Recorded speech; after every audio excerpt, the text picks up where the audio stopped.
Welcome to Rob and Tony's Cinematic Adventure. I'm Rob Wilson. And I am Tony the Quano. So, Tony, Mother's Day is coming up. Mother's Day is coming up. It's May. It is May. Flowers, spring weather. What a better time to celebrate your mother. Yes. Yes. And we here at Rob and Tony's Cinematic Adventure, we love our mothers. We do love our mothers. We would not be here if it weren't for our mothers. No, we wouldn't. And all of these lovely people that are listening to our voices right now would not be hearing our voices if it weren't for our mothers. And for their mothers. And for their mothers, for giving them those ears to listen to our voices. Yes. So, yes, this is the time of the year where, we should celebrate our mothers every day. We should they celebrate gave us life. Our mothers every day. They gave us life. They carried us for 9 months. Yes. And then after that, had to deal with so much crap from us. Yes. All of our lives. All of our lives. We continue to give them anxiety. Mm-hmm. And so it's only logical that we dedicate an episode to mothers everywhere. We should. And there's not really many movies that are specifically about Mother's Day. No. There's movies about Christmas. There's movies about Thanksgiving, movies about Halloween, movies about Independence Day, movies about Valentine's Day. Yeah, but nothing not many really movies specifically about Mother's Day. Yeah. But there are movies that show an emphasis on mothers and the relationship that they have with their children. Right. There are definitely plenty of movies that are very heavily influenced about, where a relationship between a mother and child is the main focus of the movie. Mm-hmm. Not every movie. There's Die Hard, which is not so much about that, right? Then there's movies like The Patriot, which is not so much about that. There's movies just about sports, where there may not be that. But some movies are about, the loving bond between a mother and a child. Yes. Yes. And so let's talk about a movie that has a very interesting bond between a mother and child. Yes. Yes. I think we should do that. What movie are we going to be talking about today? That movie is our first movie from the 1960s that we've done. We haven't done any from the 60s before this? Huh. We have not. It features maybe one of the most famous mother-son relationships in any movie. And that would be the Alfred Hitchcock classic, Psycho. Yes. Now, we didn't say it was a healthy relationship between a mother and her son. But it does show a son's devotion to his mother. I think it's very fitting. I do too. Talk about this prior to Mother's Day. Yes. Yes, I agree. Because it really might be the most famous mother-son relationship in really any child-mother relationship in movie history. It might be. It might be. And it's good to tick another old-time classic movie off the list, right? Yes, and this is our second Hitchcock movie. Our second Hitchcock. The first one was not that far back. Earlier this year with North by Northwest. Mm-hmm. And as I said, this is our first movie from the 1960s. Yeah, and this is probably Hitchcock's most famous movie. Probably his most famous movie. His most well-known movie. A very well-established director, obviously. Yeah. He'd been directing by this time for over 20 years, and he was probably having his biggest run of success until this movie, right? Because North by Northwest, which was only a year prior, was a popular movie. Mm-hmm. Vertigo. He'd Rear Window in the 1950s, Dial M for Murder in the 1950s. So he was probably at the peak of his popularity when this came out. And this is probably the Hitchcock movie that has been referenced the most. And right, this is when we talk about just being like a classic, this is one that kind of transcends that. This features, again, like we said, a very famous mother-son relationship, but It also is features probably one of the most famous scenes in all of film, and probably one of the scenes that has been dissected more than any other scene, and has featured probably one of the most famous like movie sets. Like it's so like ubiquitous, like it's become a major portion of like film lot tours Yeah. because it's so iconic. And it's like it's a movie, we won't necessarily spoil it in case you really don't know the Hmm. huge like spoiling twist in this movie. Well, there's a couple of them. There are a couple of them, but at the time, like this, I mean that it was shocking. Yeah. Yes, it was. But it's become so ingrained that even if you haven't seen it, you probably know the twist, or at least one of the twists. Not Oliver twists. Please, sir, may I have some more? More. Anyway, yeah, no, it's very much just it's yeah, it's just ingrained from in many different ways, and it's kind of the forerunner of like the kind of the horror movie or the modern horror movie, so to speak, right? Yeah. Even though um it took a while to kind of develop, but so much so that the daughter of one of our stars also became one of the icons of the Yes. whole Of the whole horror horror. crave in the Yes. 70s and 80s. So Yeah.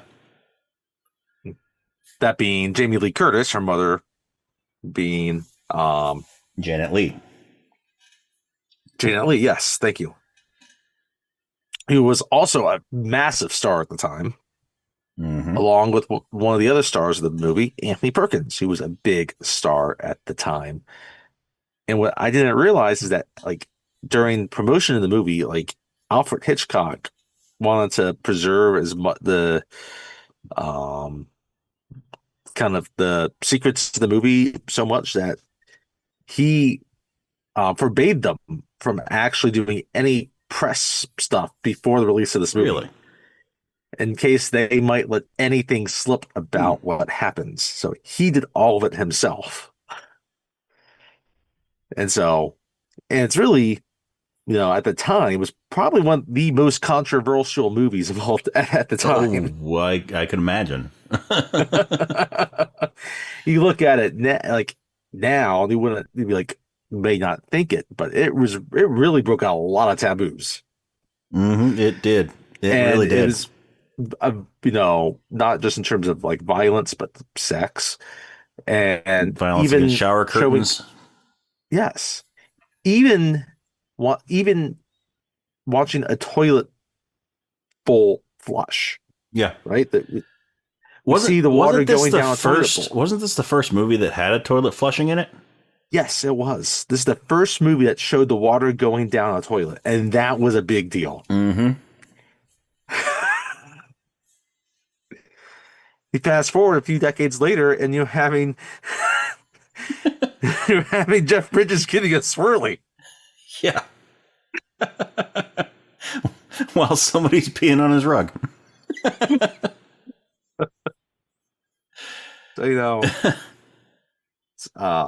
but yeah, I mean, some critics at the time, like it was a divisive movie because some critics loved it and others were just repulsed by it. Mm-hmm.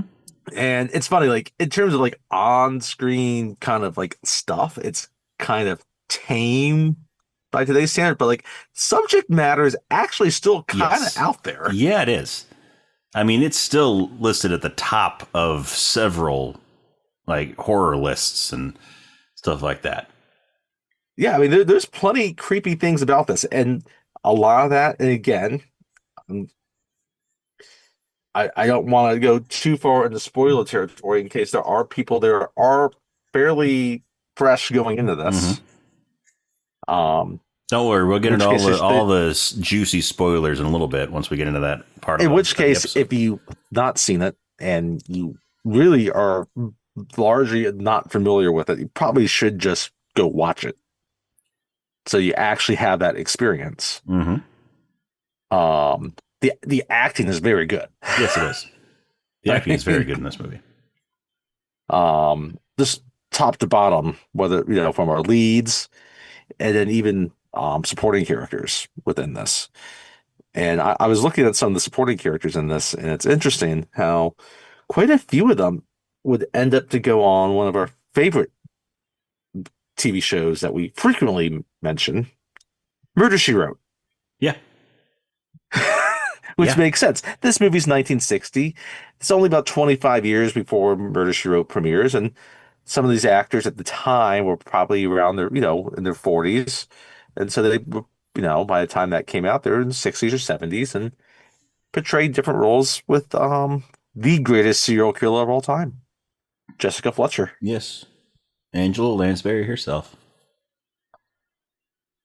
In which there is an episode of Murder, She Wrote where she does visit the Paramount lot and visits the main set of this movie. Okay. It is heavily featured in an episode of Murder, She Wrote. Yeah, so she was visiting there so that she could take notes. Yes. Obviously. She had great admiration for the killer of this movie. Mm-hmm. But yeah, it's I think was this your first time watching it? This was my first time watching this movie. Okay. I had heard about it so much all my life. Hard not to. Yeah. And it's been on my list of movies to check out one of these days if I ever get a chance. And when we decided to do it on the podcast, I'm like, perfect, I get to watch it. Exactly. And I can scratch that one off my list of movies I've never seen. Yeah. Good. I've seen this movie probably about half a dozen times. Maybe the first time I watched it was over 20 years ago. It was in a film class, and so I was kind of exposed to it from that point of view. And I've enjoyed the few times I've watched it since then, where I could just kind of immerse myself into it without having to watch it and have to be expected to write like a paper on it. Mm-hmm. Right? Yeah, so now you just have to watch it and be expected to do a podcast episode about it. Exactly. Much different pressure. So, no, it's I think I've gone back and forth where I kind of like rank some of my Hitchcock movies, and again, this is probably his most famous, and and North by Northwest and Vertigo and Rear Window and a few others are obviously like right there at the top of the list. Yeah, The Birds would be up there also, which I've never actually seen. The Birds. I've never actually seen The Birds either. I've seen most Hitchcock movies and most of his most famous ones, but The Birds is one I actually have not seen, and that's one that came after Psycho. Yeah, I mean, we went over this a little bit with the North by Northwest episode, but I have hardly seen any Hitchcock movies. Right. Like, I think North by Northwest and Psycho are the only ones that I've seen all the way through now. Okay. And, I mean, I did watch a lot of Alfred Hitchcock Presents when I was little, when I was a kid. Right. Mm-hmm. Because that was on TV on Saturday nights. Yeah.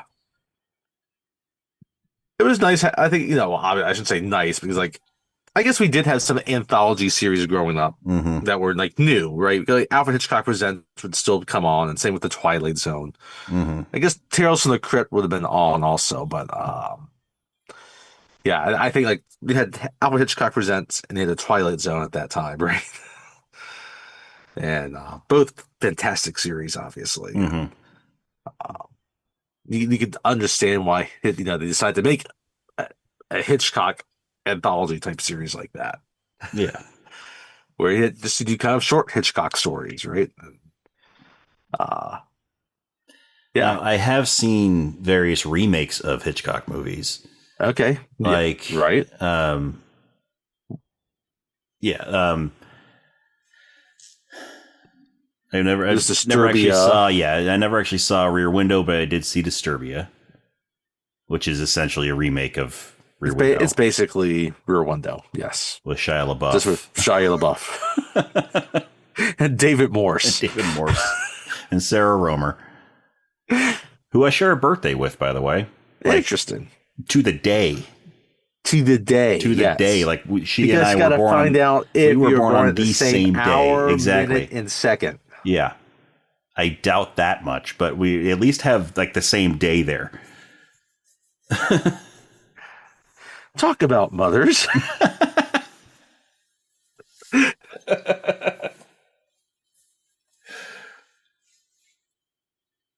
Interesting. Okay.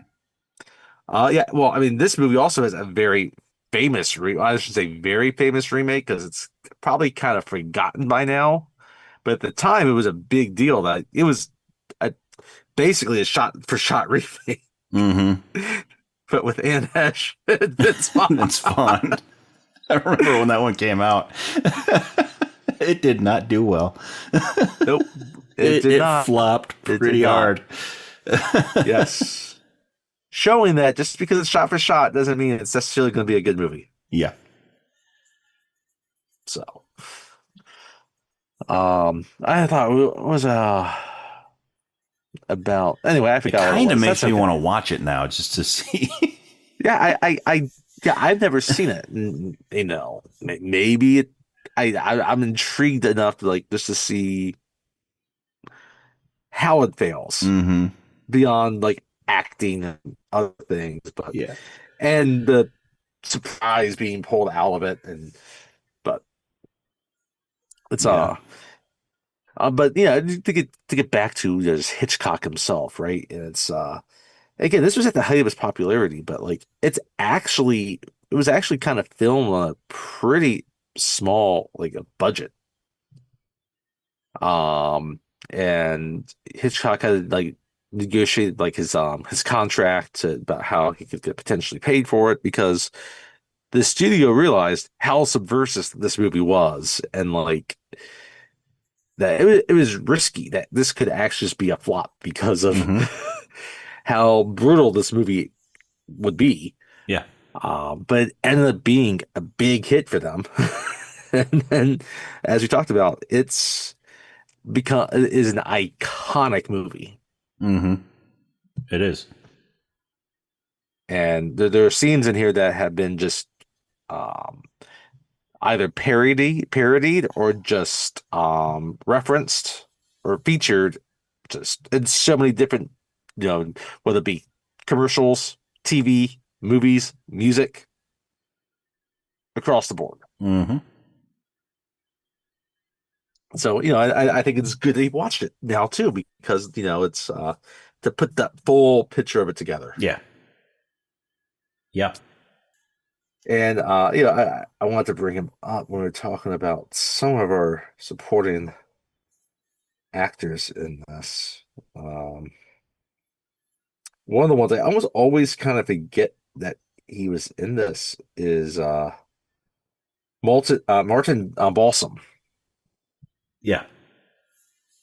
He shows up in a lot of different things, especially in the 40s, 50s, and 60s. Vera Miles, who is which I like this. This movie came out in 1960, and she is still alive today. She is gonna be 96 this year, 96 in August, Really. and she is still going strong. Well, good for her. I hope she has many more years. I hope so too. John Gavin as well, who would have been was in his fair share of movies at the time as well, including playing Julius Caesar in Spartacus. Mm-hmm. That same year, 1960, he starts in Spartacus and in Psycho. We got John John McIntyre McIntyre, as Simon well, Oakland, Frank Albertson, and so yeah, Simon Oakland's a good one. Frank Albertson, Von Taylor. Patricia Hitchcock. Yeah, well, yeah. Alfred Hitchcock has his cameo in this, Mm-hmm. which we'll discuss when we get to it. Yep. Uh, we one of our Murder She Wrote gang members is John Anderson is in this. Murder She Wrote gang members.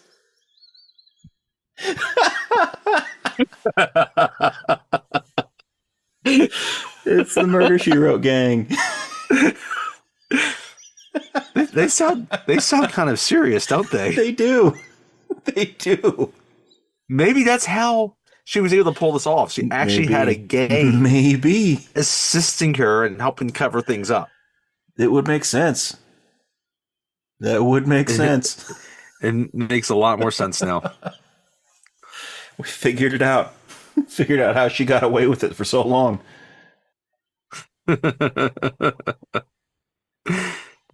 And it's funny looking at this because like you have some of the youngest actors and actresses in this movie, and then some older actors and actresses, and we talk about how subversive it is. This is 1960. It's starting to break a lot of taboos, and we'll get to some of them within the movie.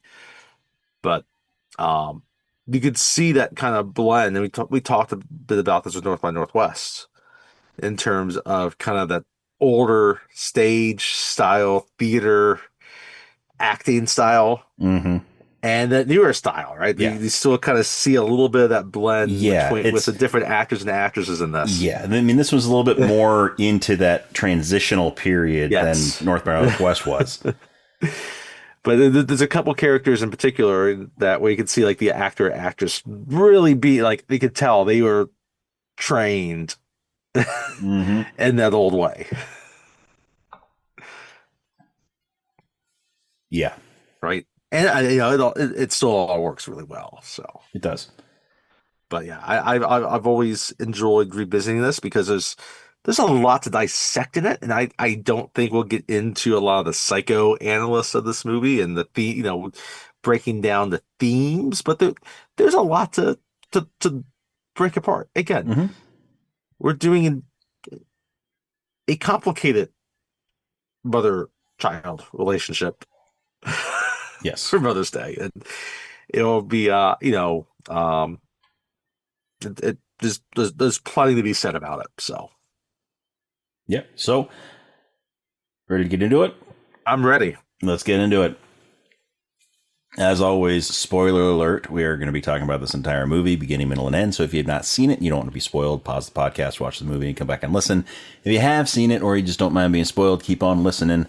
But we will spoil all of the juicy little details and spoilers about this movie. Yes.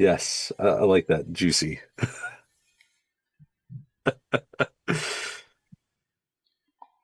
But, this movie, kind of like North by Northwest, just starts with a whole credit sequence and title cards that are, designed in some ways similar to North by Northwest. Kind of these fast cuts and edits and things zooming by and cutting across each other. Again, the music is kind of fast paced and frantic, but a little bit more ominous, not quite as playful as the North by Northwest. I mean, it's a more ominous movie. Exactly. And, this is done in black and white also, which I don't know if that was the initial plan. And then it went that way because of knowing that they had a smaller budget. But that being in black and white works better for this movie. Yes, it does. Being in black and white really works for this movie. Which, again, maybe that's part of the reason why the remake does not work as well, because the remake was in color. Anyway, so, and then the title cards are all done in black and white too. I mean, they could have done a colorful title card and still be a black and white movie. Yeah, and same title, Saul Bass did the titles, and same composer for the music. By the way, this movie was nominated for 4 Oscars, so people might point to like, oh, why wasn't Hitchcock nominated? Because he wasn't nominated for this movie, but it actually did receive some acclaim at the Oscars, right? So after the title sequence, though, we kind of cut to a cityscape, and we find out this is Phoenix in December of Phoenix, Arizona. 1960. Well, it doesn't say the year, but it says December. And it's Phoenix. Mm-hmm. Not too many movies take place in Phoenix. I thought about that when I was watching. Like, oh wow, we get Phoenix, or just in Arizona in general, or in Arizona. Yes, because this movie Arizona pops up in the movie, it tends to be like, oh, they're visiting the Grand Canyon. Yeah, I mean, this movie doesn't completely take place in Phoenix. No, the first quarter, not even the first quarter of this movie. The first, fifth of this movie probably takes place in Phoenix. It establishes itself in Phoenix. Yeah. Now the whole movie does take place in Arizona. Yes. There are no shots from space to open this movie up like in previous movies that we talked about. No, nothing like that. No, we just we cut across the cityscape and we end up on a window ledge of a hotel. Right. Mm-hmm. And it's it's Phoenix. Like, it's, even though it's December, this is a warm day, and they had the window open because it's they don't want it to be stuffy, and they want to be cool. This movie, right? This movie starts out. It begins post-coital. Yes. Thank you for just throwing it out there. I mean, and this is obvious. This movie does not hide it. Again, this movie starts with spoilers. This is 1960 again, and we cut. I mean, it's obvious, right? Janet Leigh is in her bed, and she's got a slip. All she's in her slip and her bra. Mm-hmm. Yeah, that's it. And John Gavin's there with her. He's shirtless too. He's putting his shirt on, and they're having their, they're discussing things. Mm-hmm. And we find out quickly they ain't married. Nope. And there's a small little fan that's buzzing around the room, right? Because it's a cheap hotel, right? It's 1960. Mm-hmm. There's no AC. Gotta have the fan. And Sam he looks at it. His name is Sam. Sam Loomis, which, by the way, if you know Halloween, is a surname in Halloween, which featured Janet Leigh's daughter, Jamie Lee Curtis. Yep. Right. And yeah, Mary's like, I got to get back to the office. My boss does not like these extended lunch hours. Mm-hmm. He's going to start thinking that I'm having coitus. And I don't want him to be right. I don't want him to know that he's right. Because I ain't married, and I'm supposed to be a good girl. Mm-hmm. Mm-hmm. Yeah, so Janet Leigh plays Marion Crane. Yep. Her last name, Crane, is actually important. There's a lot of bird motifs. Yes, there's a lot of bird stuff in here. And I was kind of wondering also if the famous Kelsey Grammer character, Fraser Crane, if he got his last name because of this movie. Because I have not thought about that. He's a radio psychiatrist. No. I like reminders. So, yeah, I was kind of wondering that after watching this movie. So if anybody knows, I mean, I know we could just Google it, but if anybody knows, let us know.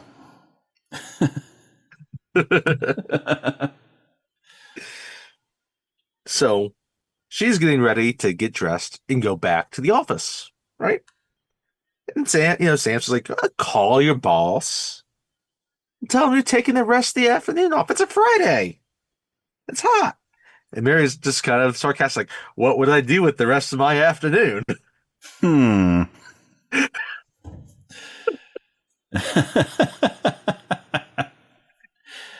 mean, they're I'm sure they can get a hold of a small table and a tea set.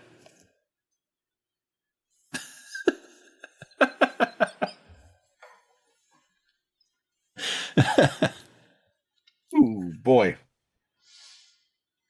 And then she's like, checkout time's 3 p.m. These hotels, They don't take a lot of interest when you check in, but they do when you check in. Now, let's rewind back to our North by Northwest episode where Mm-hmm. we said they weren't exactly subtle about the sex talk in No, that movie. no, they weren't. They're And even less subtle yeah, about it here. they, yeah. I mean, it, it might be accurate to, say that Hitchcock might have been a horn dog. Well, his last name does end in cock. It does. It does. Anyway, I like how she ends it. And there is an important part that this does take place in a hotel, and we'll get to this. Mm-hmm. Okay, so it's like I hate having to be with you in a place like this. He's just like, well, some married couples occasionally like to come to places like this. I hear that sometimes they do like the cheap motels. They finally get to talk like, yeah, they're not married, right? And we'll discover shortly within this conversation it's because he has an ex-wife, but he still owes her like money, and Mm-hmm. it's all the details of it have not been ironed out, so they still have to have these rendezvous kind of on the sly, right?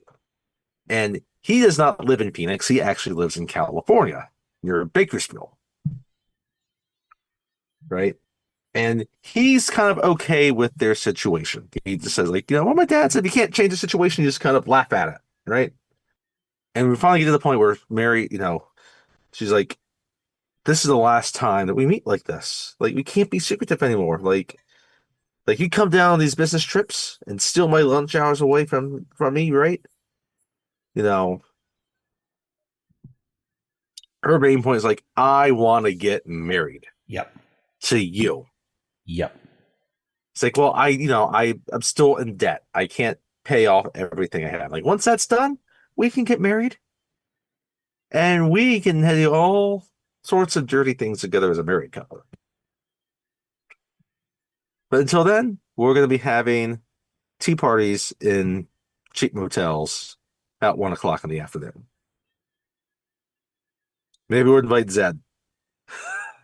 Zed's dead, baby. Zed's dead. At this point, there's no Hondas. A bunch of Ford, Chevys, and Buicks and Cadillacs.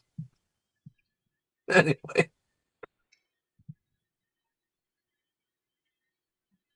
so they leave their little rendezvous, and she goes back to the office, and she works as a secretary for a land leaser or land owner or land management guy, right? So he owns a bunch of properties across town. He rents some, he sells some.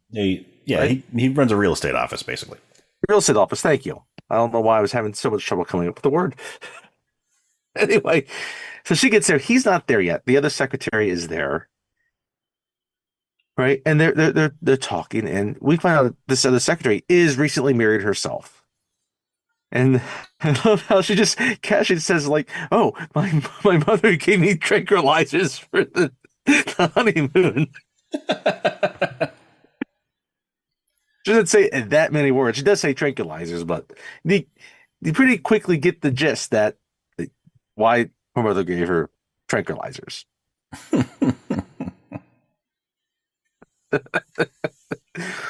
And they're talking. It's like, oh yeah.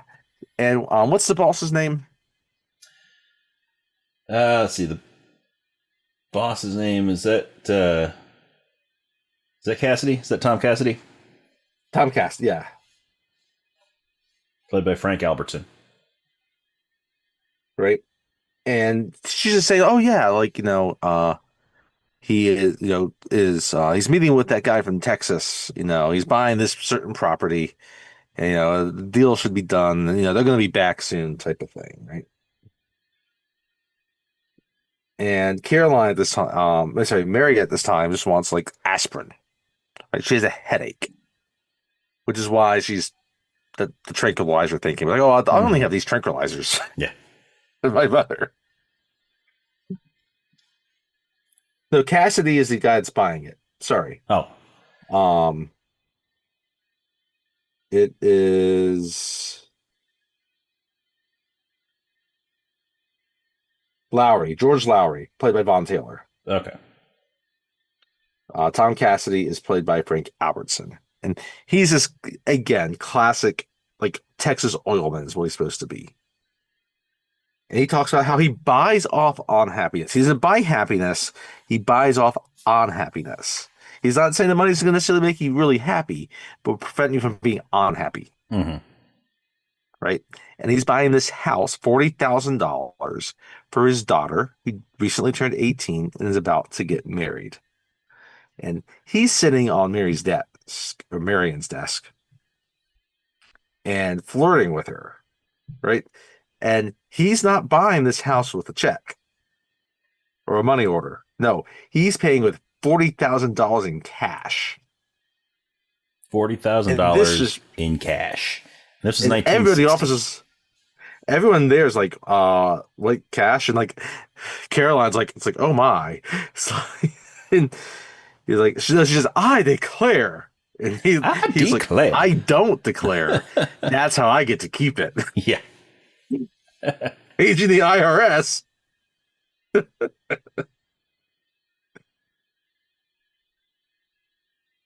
So, by the way, so 40,000 in 1960 is approximately it's almost $500,000 in cash today. Wow. I just did a quick search on that. You know, they're all uncomfortable about having $40,000 in cash, just like that, right? And even so much, even from the deal, because like this could get dangerous, right? Yeah. And the other thing he talks about when he comes in, he's like, "Oh, you should tell your boss to get you some AC in here. He can now with this deal he just made with me, right?" And so, the boss quickly tells him, "Oh, come in." He's like, "Oh, that's right, I forgot. You have a bottle in there." Right? And it's like, oop, it was supposed to be a secret that, he's got a bottle of liquor in there for celebratory occasions, right? And so, they tell Marion, like, okay, this is what you're gonna do. Take it to the bank, put it in our safe deposit box, and then on and it's important. This is, it's like on Monday, that we'll go ahead. We'll make sure we get him to give us a check instead, right?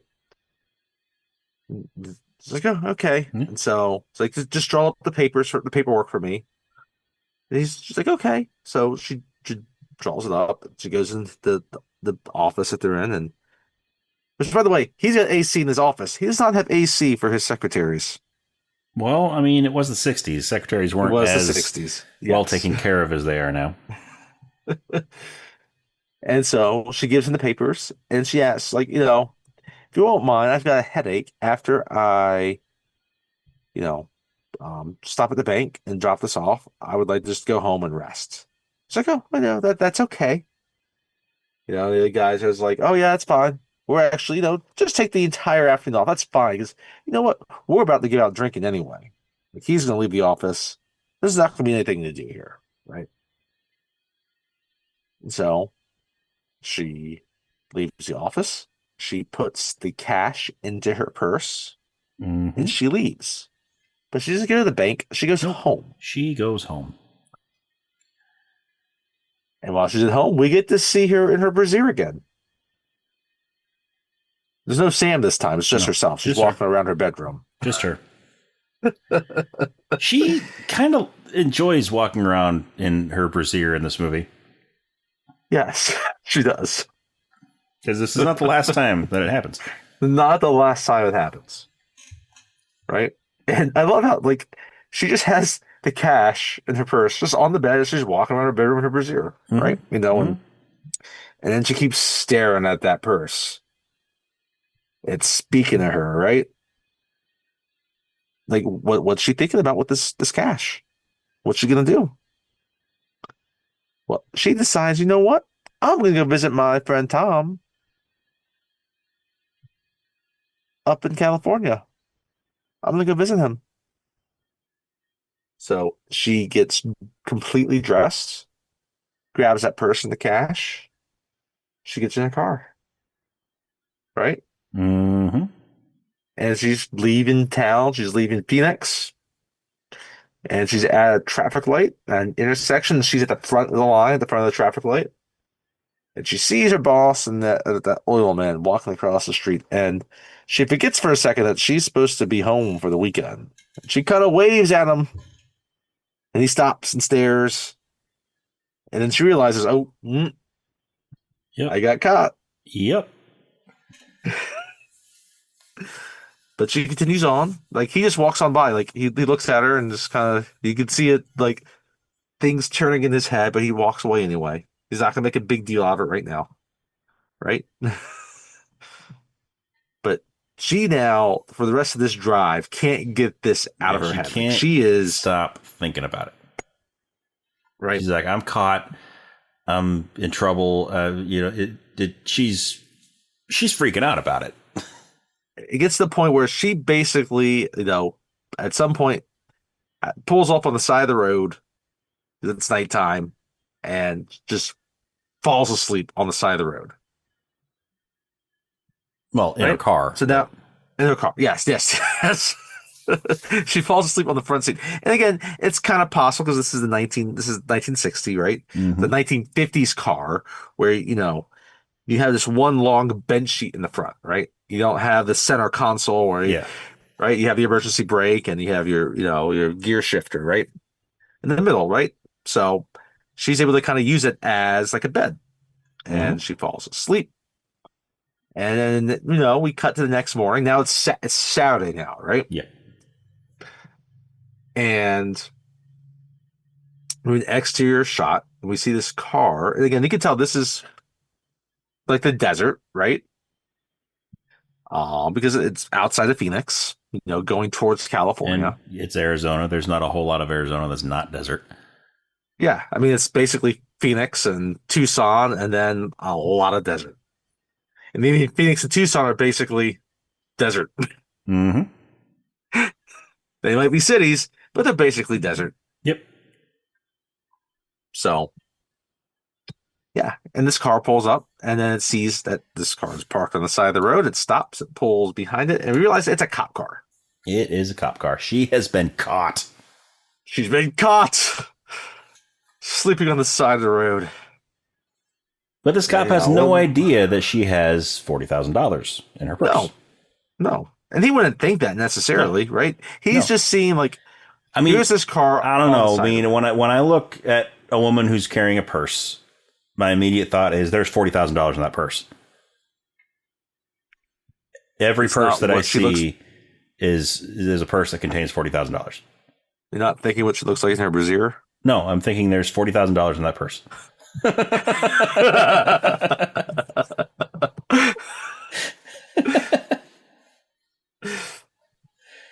That's the obvious thing that most men would go to. It's like, I think there's $40,000. I think there's $40,000 cash in this purse. It's obviously what the sheriff at the end of the movie is thinking about. He's like, oh, that's obviously the first thing the private investigator is thinking about. There's $40,000 in that purse. I mean, when Sydney Sweeney's walking around carrying a purse, that's what everybody thinks. There's $40,000 in that purse. They're not thinking about brassieres.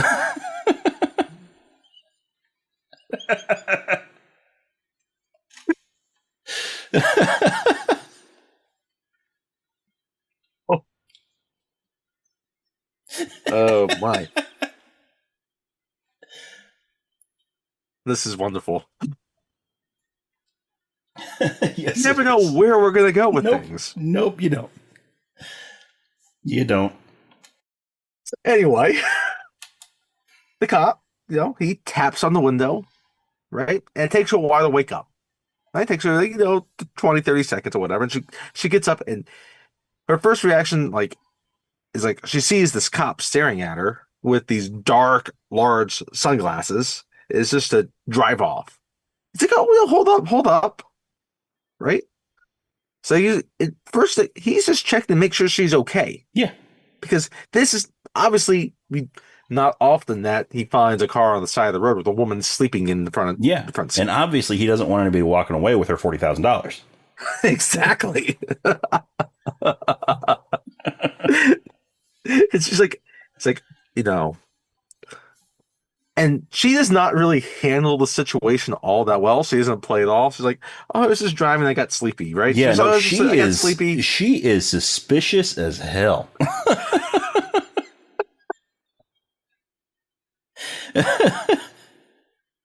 She obviously seems like someone that just embezzled $40,000 from her boss. And it's like, am I acting suspiciously? And he's like, yeah, you kind of are. He's blunt about it. Uh-huh. So can I just at least see your license? And she's like, she gives him the license. He checks it with the license plate, and then he agrees to let her go. But he kind of follows her a little bit, and she's seeing it in the back, seeing it behind her. She's seeing it in the mirror, right behind her, and she's having while this is happening. There's multiple times where she's imagining these conversations other people are having in her head about these situations that have happened. Right? She realizes eventually when she thinks he's finally lost her, she pulls off and it's like, I'm going to buy a new car. Yeah. I'm going to pull into this used car dealership. So she goes to this car delership, and the salesman comes out. I love this guy's name, California Charlie. Yes, California Charlie, played by John Anderson. Right, California Charlie's used cars. I love, she gets out. I love how he walks up. He's like, oh, don't give me any trouble. And like, it's like, he knows that I'm still. It's like they always say, the first customer of every day is going to give you trouble. Yeah, so I don't want any trouble. Yep. And you're my first customer today. And you're a woman. And women are always difficult to deal with when it comes to cars. It's like no. I just want to get a new car quick. He's like, okay. Well, let me show you around. She's like, well, can I just want to trade this one for another one. I want to give you this car and drive off with another one. It's like, you don't want to take it for a spin to make sure it drives okay? It's like, nope. I just want to trade this one in and get another one. Like, how much for my car and this one? How much for my car? How much for this one with my car? She picks one from the lot. And she's like, how much, if I gave you my car, how much extra would I have to pay for this car? He's like, it's like you don't high pressure me, but your car, about $700 and get. Yeah. It's like, sold. He's like, okay, well, I'll pull your car into our shop and have our mechanic check it out. Meanwhile, that cop has pulled back. That cop has pulled up, and he is parked across the street, and he's standing he's just leaning on his car, just watching.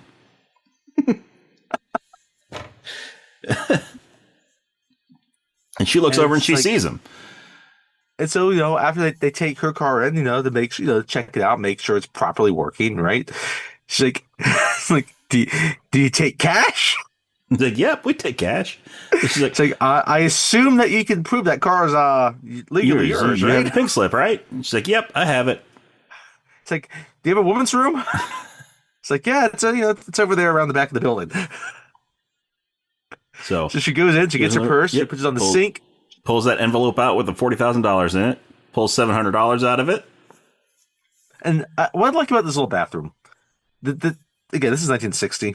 There's a little detail in this that makes me think of like when I was a kid and he went into like old public bathrooms like this that you could tell were built around the 50s, and they had a little soap that was on the wall. You had to push it to get the soap out. It's right there. It looks brand new there. Looks brand new. I used it when I was like in the 1990s. That thing was old, and you were afraid of what you're gonna get by punching it. Yep.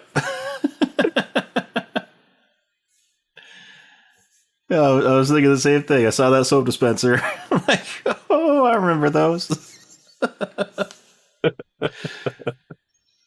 anyway, so she gets the cash out of her purse and goes around and you know the guy's ready. It's like okay. It's like so yeah. It's like so you can prove that's yours, right? It's like yeah. Okay, well, how about we come to the office and they walk into the office, right? And that's when the cop now he gets in his car and he drives into the lot, right? And it's not he gets out and then as he's getting out, they walk out, right? They've signed all the paperwork. That was some Everything is quick done. paperwork. It was very quick. Like it takes this guy about 40 seconds to drive across the street, get out of his car. Right? It is less than a minute by the time they go in and then get out. Yeah. And she quickly gets in that car and she's ready to drive off. But then the mechanic that's been comes out doing. Yep. Yeah. He runs out to her before she can leave because she left her suitcase in her other car. It's like, you forgot your briefcase. So I wonder if this is the guy, back in 1954. I think he took his wallet. That's 55. That was 55, yes. Sorry, thank you. Timeline I could still check out. It's only a few years later. It could be the West Coast. It's the Western U.S., right? Yeah, could be the same guy. Maybe he moved to Arizona. She opens up the back of the car, the back, door there, driver's side door back. He puts it in, they close the door, and she drives off. And then you just have these three guys, a mechanic, a cop, and a used car salesman, just like looking at her, trying to figure out what just happened. That sounds like the start of a joke. It does. And they're all thinking, which one's the rabbi? The other two to get her $40,000. Yeah, because they all know that she's got $40,000, or maybe now it's actually $39,000 and $300. Yeah, because she's paid $700 in cash. Yeah.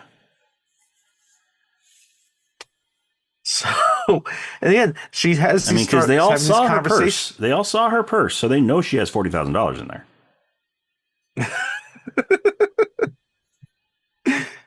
And so she just starts having the conversations in her head again, and it's the people there at the car dealership, and it's like, the dealer's like, yeah, like she's the strangest customer I've ever had, and right, and just like, and it gets cuts to like California's like, did she cut?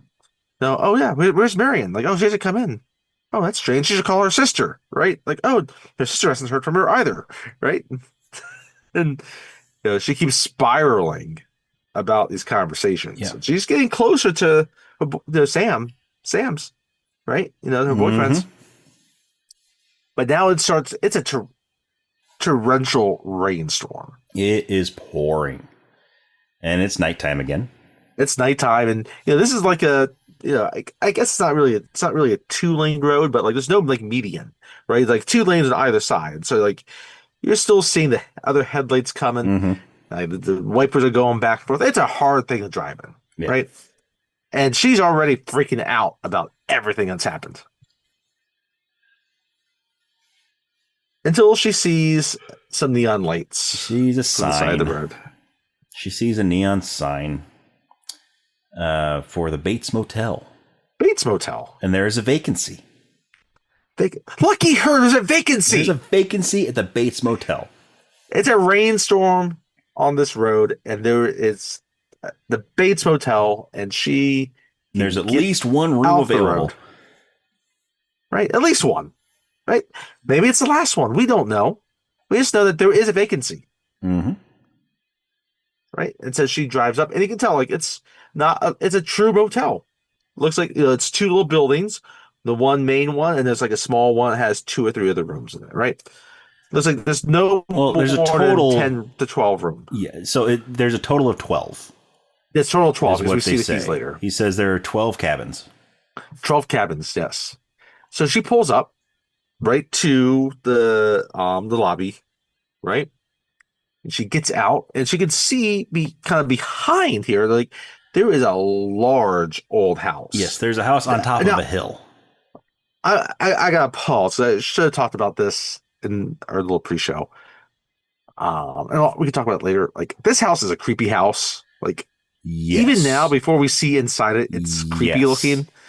But there is one room in this house in particular, and we'll get to it later. Creeps the ever living shit out of me. Mm-hmm. And we'll get to that. Yep. It is Yep. creepy, Yep. creepy. Yep. Anyway, And when this she house, gets there, she could see that there's a light on in the upstairs. Yeah, and it's just up on this hill, It's like this overlooking hill, this overlooking. motel It's the overlook house, the Overlook house. house. I mean, like, the motel itself looks like it's not that old, not new, but not old. But this house looks old, Mm-hmm. and it overlooks it. And there's a light on upstairs, right in the corner, right? You can see it. There's a window, and around the corner in that same room is like another window, like so you can see the lights on. And this figure walks across it. It looks like it's a woman, right? Mm-hmm. And but like the door to the office is locked, right? And so she gets back in and she just starts honking the horn really loud because it's still raining Yeah. hard. And it's enough to get the attention. And then out comes out of the house, and then coming running down the steps, down the hill to the motel is this youngish guy, right? Who is, you could tell is, looks like he is like the manager or proprietor of this motel. And he looks a lot like Anthony Perkins. Looks a lot like Anthony Perkins. It looks like this motel is probably in his family. Mm-hmm. Right? And he's like, oh, I'm glad I put the light on for you. Right? Like, come in. Let's get you checked in. Right?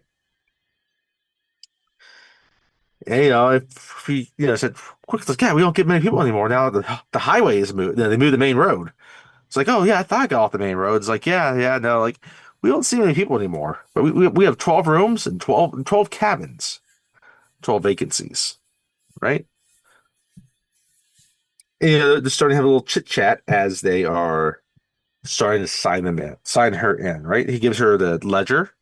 She does not sign her name. Nope, she does not. She signs it as what? Mary Samuels? Mary Samuels. Or Marie Samuels. Yeah, Marie Samuels, that's what it was. Yeah. Right? And he's looking around, and again, you can see, they got his little key rack up there. There's 12 slot hooks with keys. He goes to reach for one of the keys, and he stops. He stops. And he puts the key back.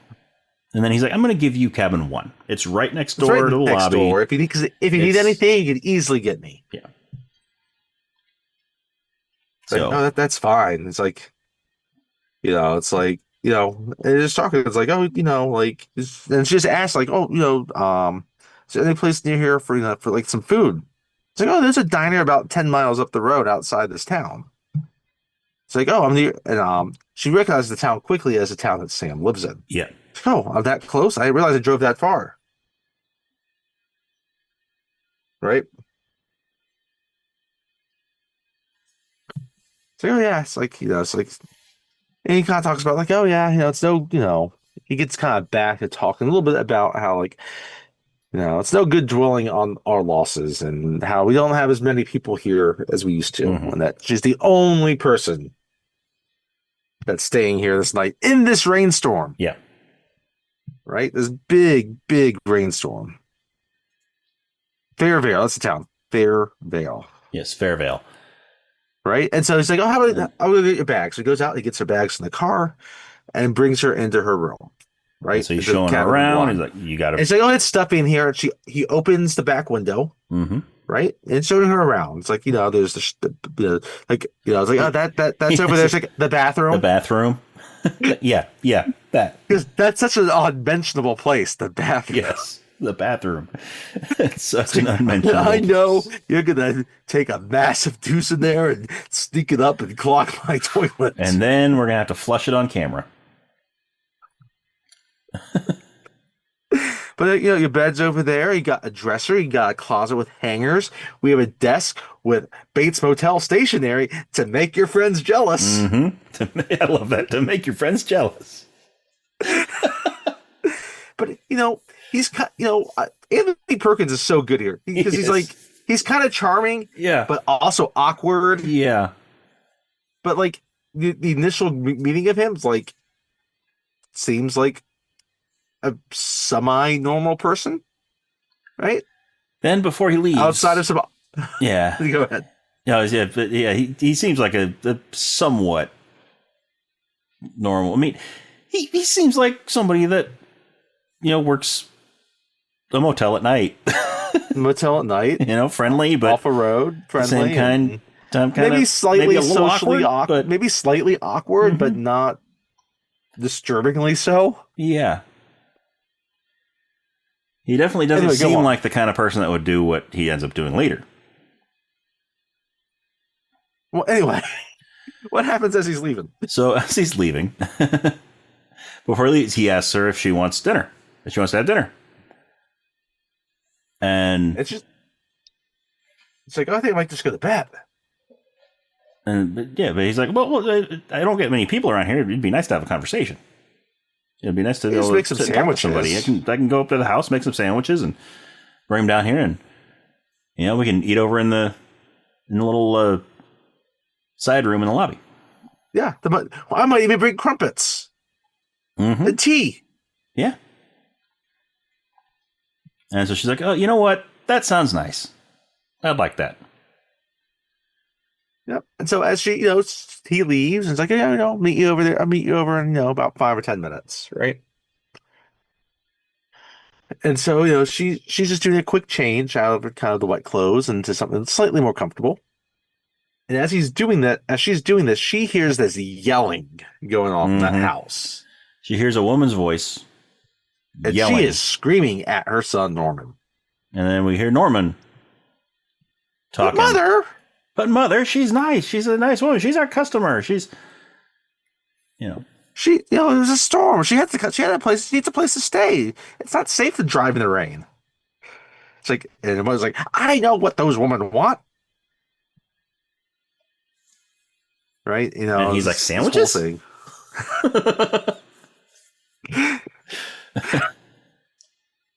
Woman that come in the rain with $40,000, they're the devil. Yeah. Did she have a purse? Yes.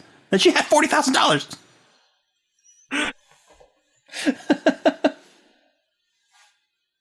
I bet she has a brassiere too.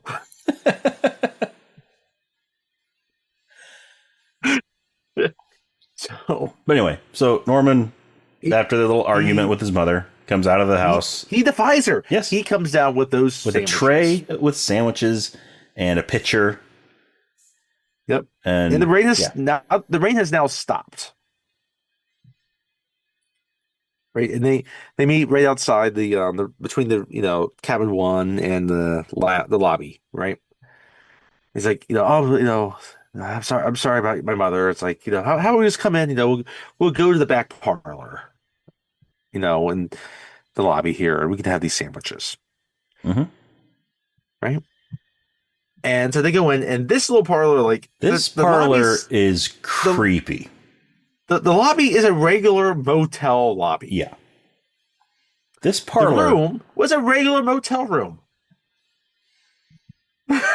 Yeah. This parlor is nothing like either one of them. Full of taxidermied birds. All over the place. There's an owl up in the corner with its wings spread that's just staring at her. Yeah. Mm-hmm.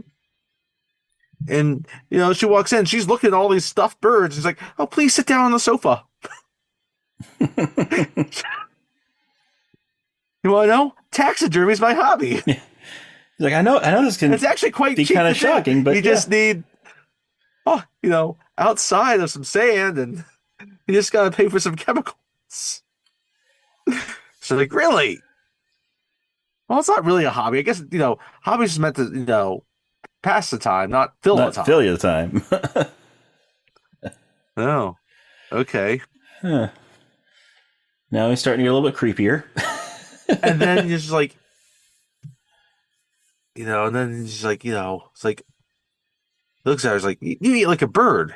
It's like, and she's like, oh, I suppose you would know. It's like, oh, no, not really. That's that. I've heard that phrase is actually like a misnomer, like to eat like a bird. Yeah, because birds actually, from what I hear, eat a great deal. And she, just kind of, seeing her perspective, and she's just trying to be polite and Mm-hmm. enjoy the sandwich that he made. Yeah, Now you see, like, okay, this guy is actually kind of maybe a little weird, right? And finally, he's like, "Oh, where are you going to?" And she looks at him and is like, "Oh, I'm sorry, I didn't mean to pry." It's like it seems like you're running away, right? And then it gets into like this whole conversation, like being people like falling into traps and doing the wrong thing, right? All of a sudden, you see the gears start turning, thinking like, "Oh, I fell into a trap myself. I felt like I needed to steal $40,000 mm-hmm. Mm-hmm. and run away, right?" And like it's funny, like this conversation, as awkward as it is, begins to become the catalyst for her to decide, you know what? I probably should drive back and return the money I embezzled. Maybe they won't charge me with a felony. Maybe. She doesn't say as much to No, Norman, obviously, no. right? She just excuses herself and says that she probably needs to go to bed. But before that, they have a little bit of conversation about his mother, right? Yes, that's right. And because like it's like, oh, you don't, do you have any hobbies or you have any friends? And he thinks about it, it's like, oh well, a boy's best friend is his mother. And she's thinking, you sure about that? Your You mother want to didn't sound revise that too answer? friendly. Your mother didn't sound too friendly before. It's like, oh, I just thought based off the yell. It's like, oh no. Well, it's like, okay, yeah. I tell you, there's sometimes I feel like I could just say, you know what, mother, I'm just gonna leave. I'm just gonna run away, and that's gonna be it. And this is when it kind of starts to turn kind of sinister. She's like, well, they're like, well, you said she's crazy. Like, have you ever thought about, having, putting her away? And he's like, what? Like a madhouse? Excuse me. It's like, do you know how those places are? Like all the eyes staring at you, wondering if what you gonna do? It's like, oh, and then like he starts almost seems like he's about to scream at her and just shout and completely look like an absolute maniac. Mm-hmm. And he pulls it back. It's like, no, I get it. I get it. Like she can be tough. But like, I was like, I'm all she has. So I'm just gonna have to keep, just keep with us for right now. Right. And so they decide, you know what? Okay, that's it. She's gonna go to bed. He asks her, like, well, do you want some breakfast in the morning? It's like, well, I tend to get up early. Well, I can get you breakfast Yeah, I early. can get you breakfast early. She's like, okay, that sounds good. So she goes into her cabin, right? And we see her at that desk with that stationery, and then she's writing some numbers down. She realizes that she's subtracting the 700 from Yes. 40,000 because that's such a hard number, two Yes. numbers to But subtract. she's also subtracting the amount that she paid for the room.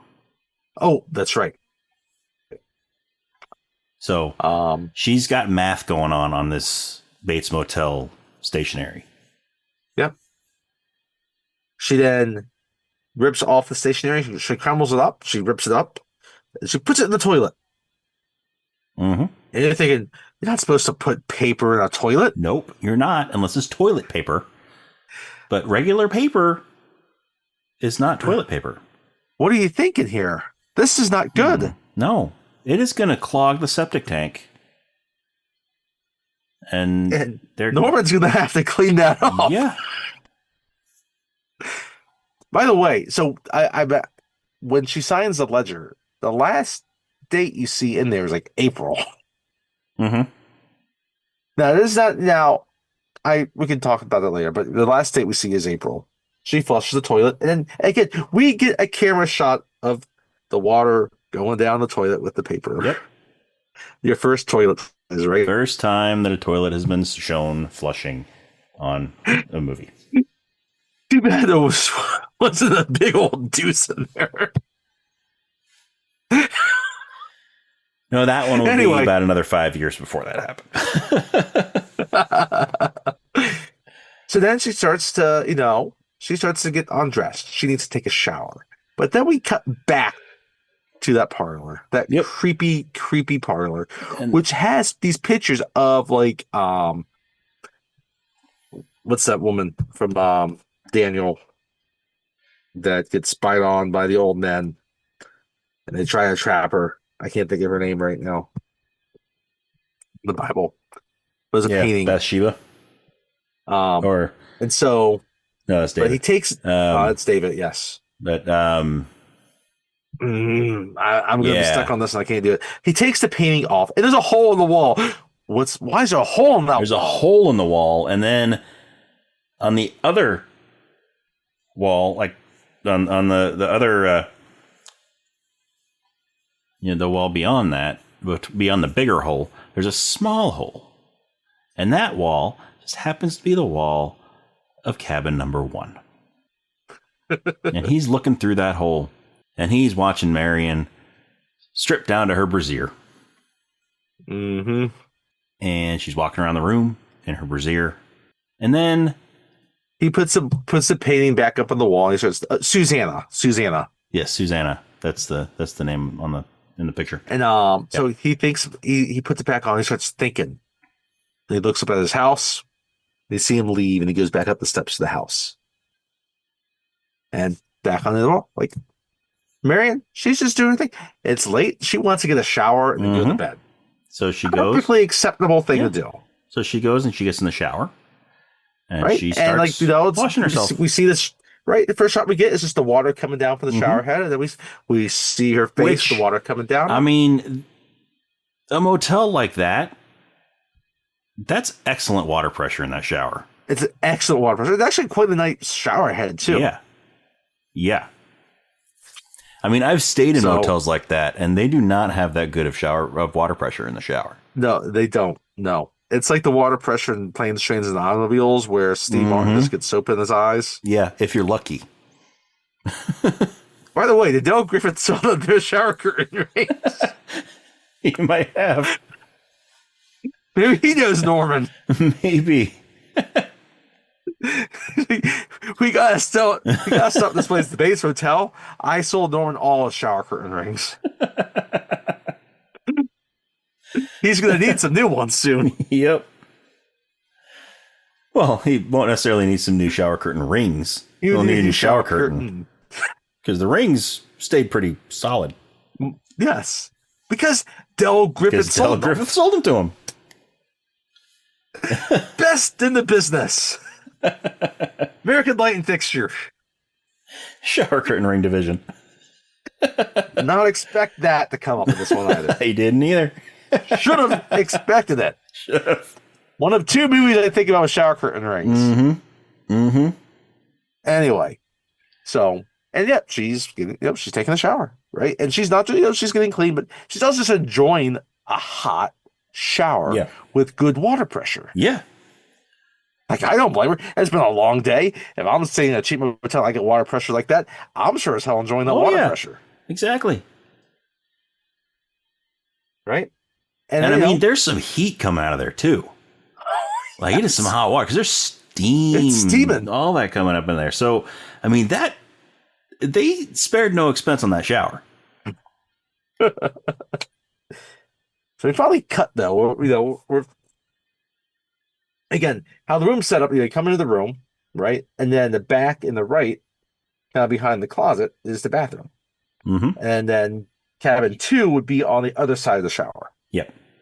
So we're kind of looking at the inside wall of the shower, that's butting cabin 2, looking out towards the shower curtain and the door. And then that door opens. Yep. And then the shower curtain opens. And then we hear a scream. We don't see a scream. We see the scream. The first, kind of famous Scream Queen scream. Yeah. And it's Janet Leigh. And all of a sudden, she sees something or somebody.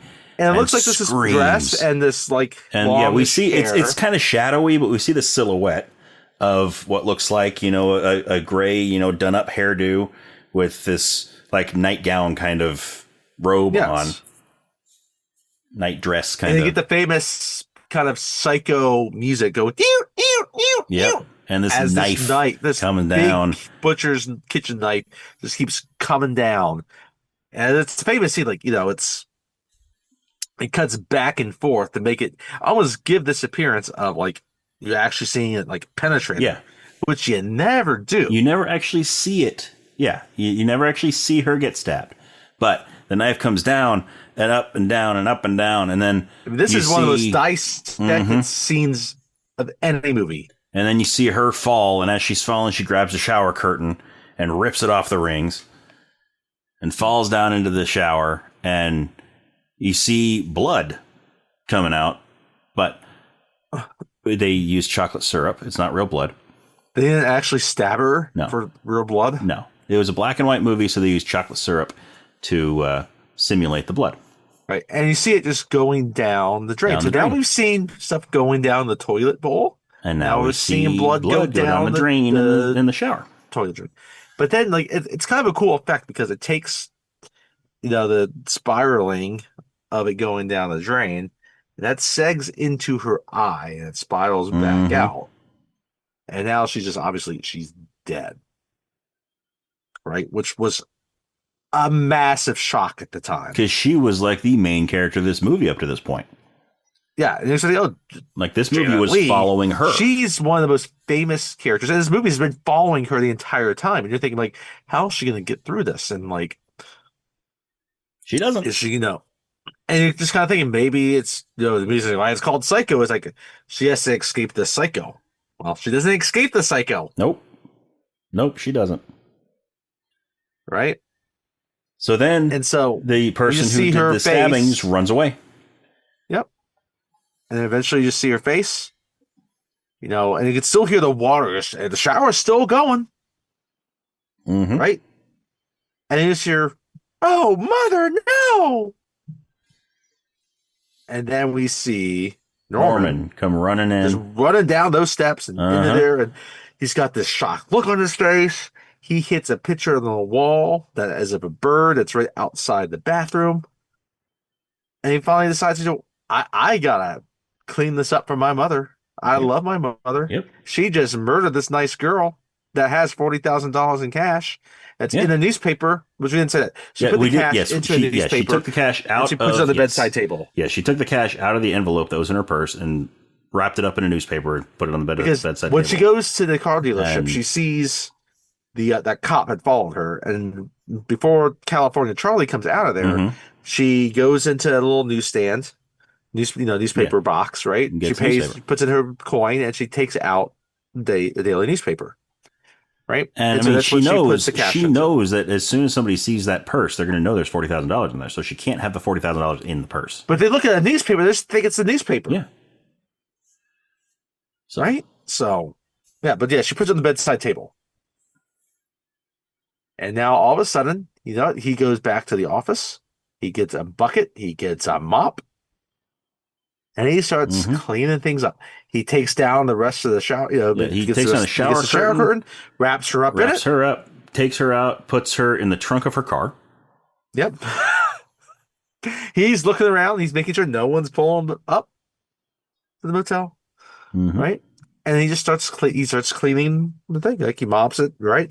He washes his hands in the sink. He wipes the sink down and makes sure there's no little splatters of blood from what he cleaned up.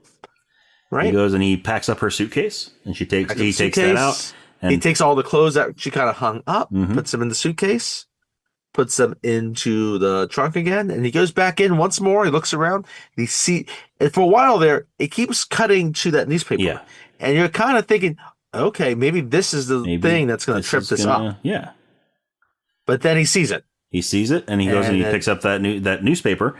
And you wonder, is he going to find the money in the newspaper? Like he's going to pick it up and realize that this is a little bit heavier than it should be, and it's kind of clunky. There's something wrapped up in here. But nope, he just grabs the newspaper, walks out, tosses it on top of the suitcase. And then turns out the lights in the little cabin, shuts the door, and then, my luck has it, there's a swamp behind this hotel also. So he drives it over, and then he drives to the edge, and then he just kind of pushes it into the swamp. And it kind of just rolls down into the swamp and gets down to the center and starts sinking, and he's just watching it. He's watching it sink. Stalls a little bit. Yep, it gets to, just about where there's, where the water's just above the trunk, and it stops. Yeah. And he starts to look worried. He's kind of chewing. You can tell he's kind of chewing some gum or something, or he's doing something. He's getting worried, like you said. And then, about 10, 15 seconds later, it starts to sink again. Yep. And he looks, and he's relieved. And then you see it just keeps going down. And you see the last, the top of the car just sink down, go below and sink down. And oh my! And at this point, we're about halfway through the movie. It's about 45, 50 minutes into this movie, and all of a sudden, your main star is dead. Yeah, she's buried in a swamp. Yeah, what's gonna happen? But we cut to Sam. We realize that he owns a hardware store, right? And so what we cut to is he's in the back of his hardware store, and he is writing this letter to Marion, where he's going to say, I actually don't. Let's actually get married, right? A little late for that.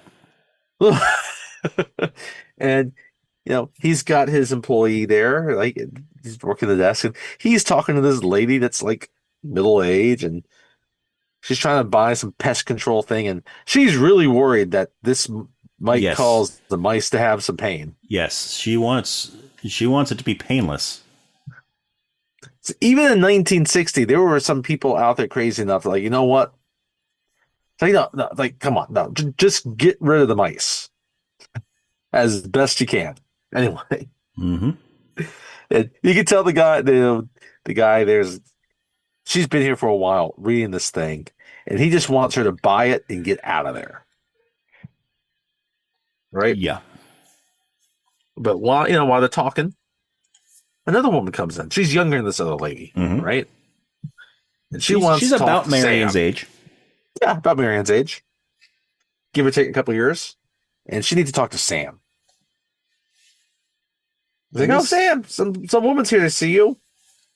And you can kind of think maybe Sam's thinking, oh, maybe it's Marion. Maybe it's Marion. Right? But he comes out and it's not Marion. Instead, it is Vera Miles, or as we find out, Lila Crane. Lila Crane, who is Marion's sister.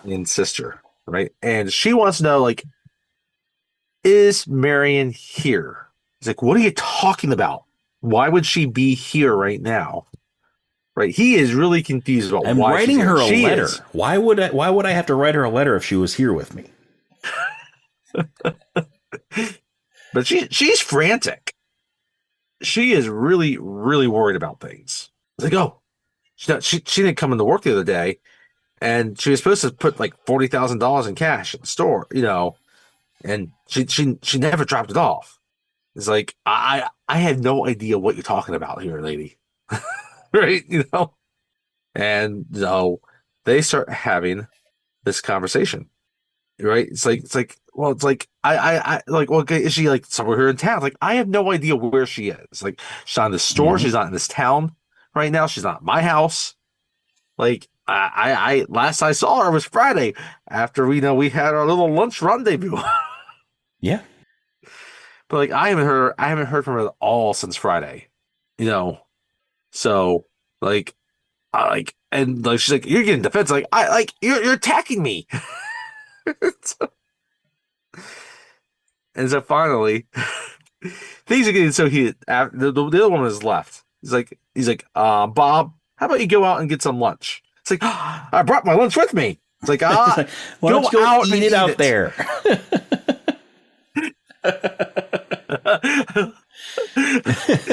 I love that little bit of it, right? It's a small little thing, but it's kind of funny. But it lends it the to the seriousness of what's actually happening here. Yeah. I mean, it was a little brief moment of levity. Yes. And it's just a nice touch, because that you would, it's sort of out of the norm for a movie, where, they would tell somebody, go get lunch, and they would go get lunch, and that would be the end of it. But no, he's got his lunch with him. Like, you don't expect that. Right here at you the don't counter. expect that to happen. I was going to eat my ham sandwich here at the counter while I work for you. So, no, just go out there. Go in the back. So anyway. But she's concerned because, like, she's thinking that the two of them are in this together to steal this $40,000. And he has no idea what she's talking about. Right? So, as we're talking about this, all of a sudden, this other man from outside, he comes in. He's like, my name's Arbogast. Let's talk about Mary. Mm-hmm. I'm a private detective. Sam's like, it's like, who are you? Oh, I'm a private investigator. It's like, so where's Miss Crane? It's like, I have no idea. I'm just telling her sister I have no idea where she is. It's like, oh, okay, well, like, we don't really want to get the cops involved. We feel like maybe she stole it, got a little bit afraid, she ran off. We want to give her the opportunity to come back, make right, and without, involving the cops.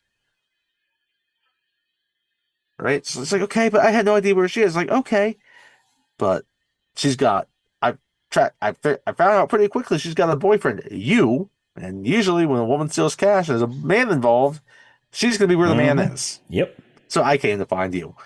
It's like, okay, yes, but I have no idea where she is.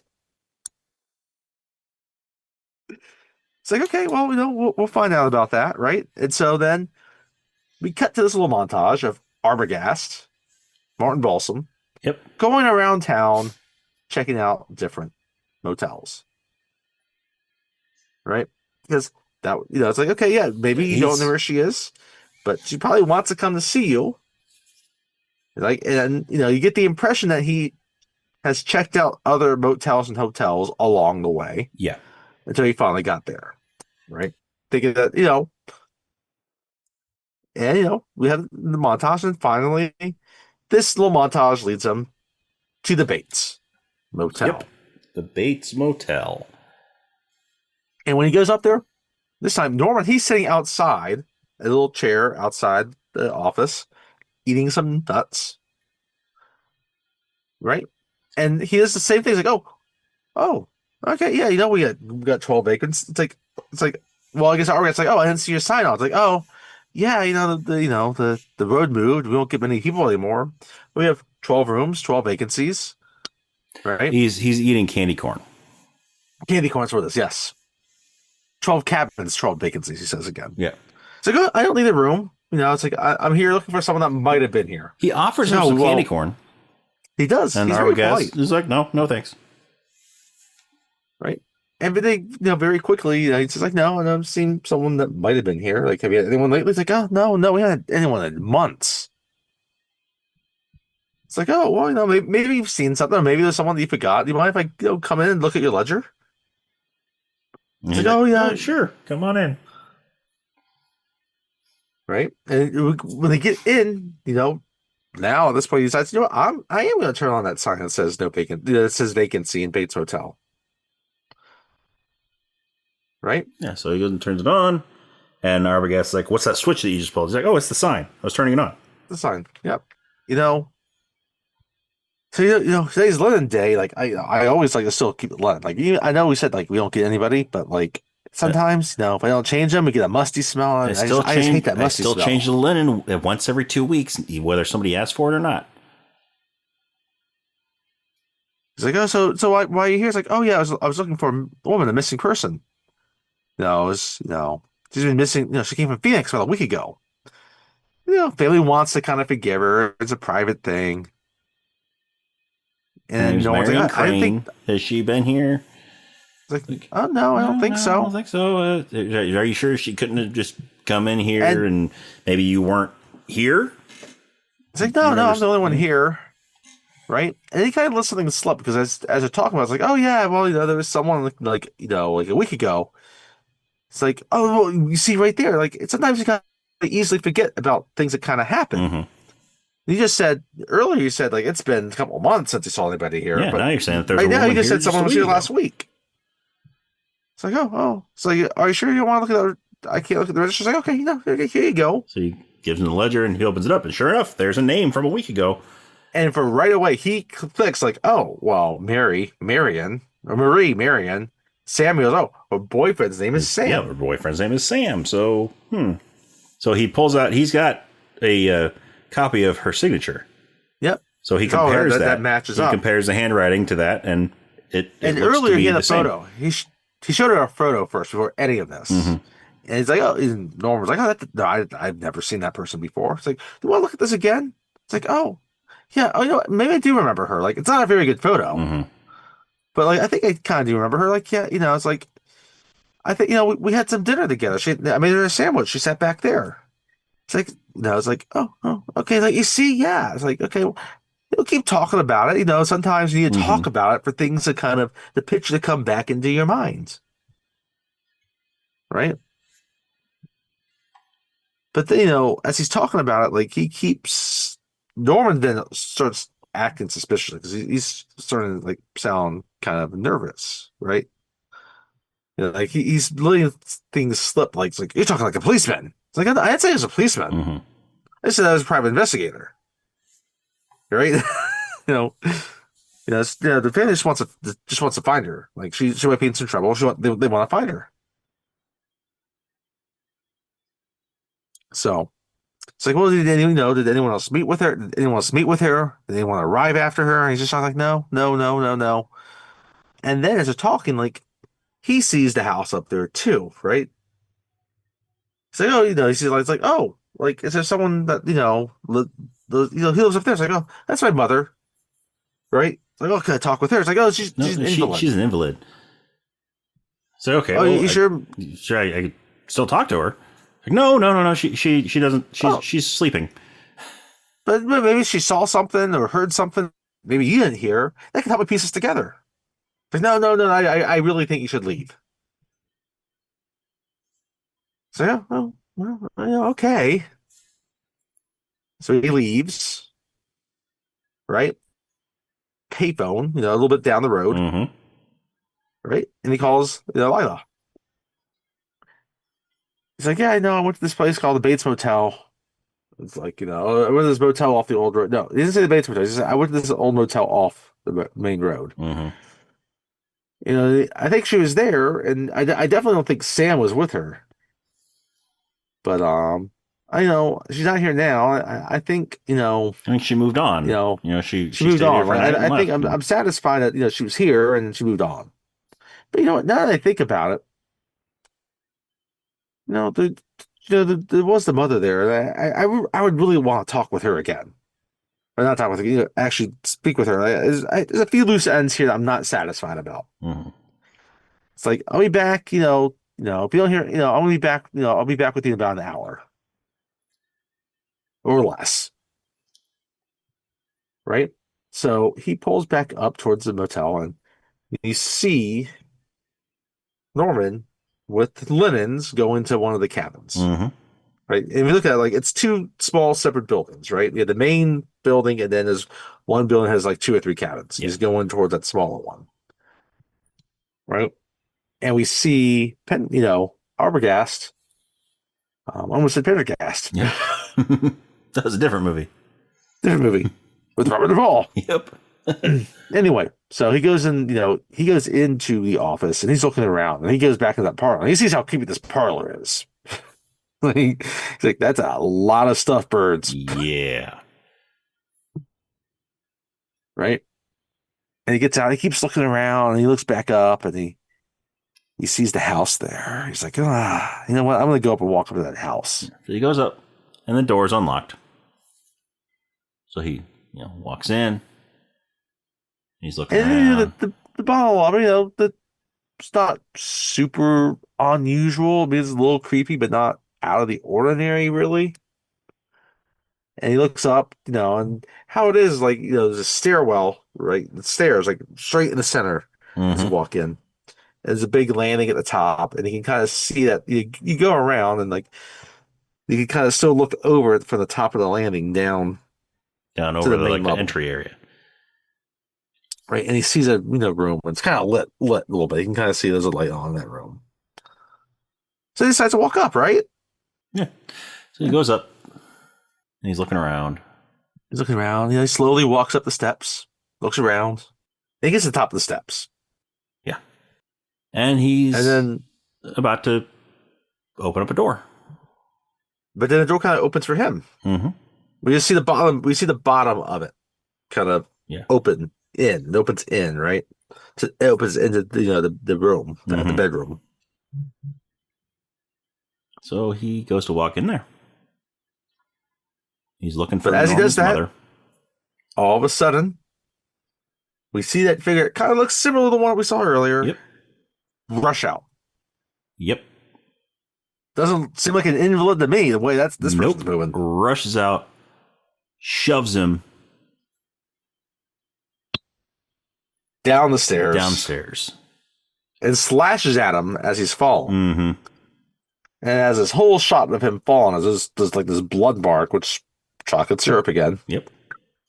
going across his face, and he falls all the way down these stairs. And by the time he hits the bottom, he's dead. Yep. And you see that figure come in, give a few more stabs for good measure. And then, we cut back, because to Norman now, and now he's got another car to bury in that swamp. Mm-hmm. If anything, that property is about to flood a lot because now there's two cars in that swamp. How deep is that swamp? How many cars can you fit in that swamp? How many cars are already in that swamp? Well, that was my next question. Because if there's more than two, like that's a deep swamp. And still, again, maybe that's why he was so concerned about Marion's car when it stopped, when it was sinking.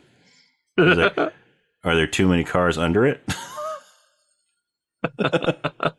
Especially if it's only that one little area, right? It's one thing if it's a wide swamp, you could spread them out a little bit, right? But still, that area is going to flood because there's cars just littered. Anyway, so it sinks too.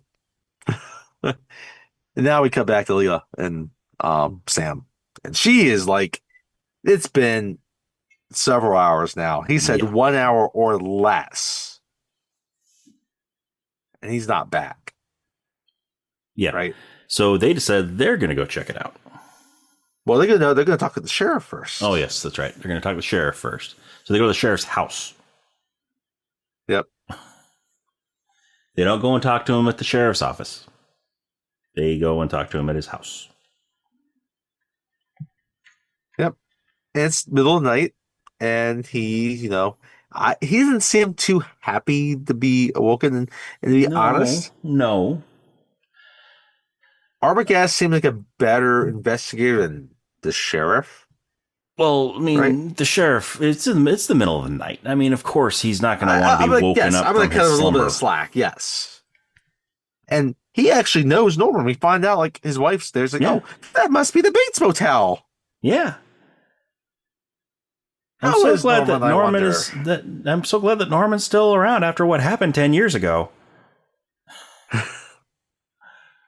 And they keep talking. It's like, oh no, and he's like, no, it's not. Like, no, I'm thinking the reason why you haven't heard from your private investigators because he found that $40,000 and he's off somewhere else, or he's searching after that $40,000. He found out that she was there, got a lead where she was going next, decided not to tell you because he wants that $40,000.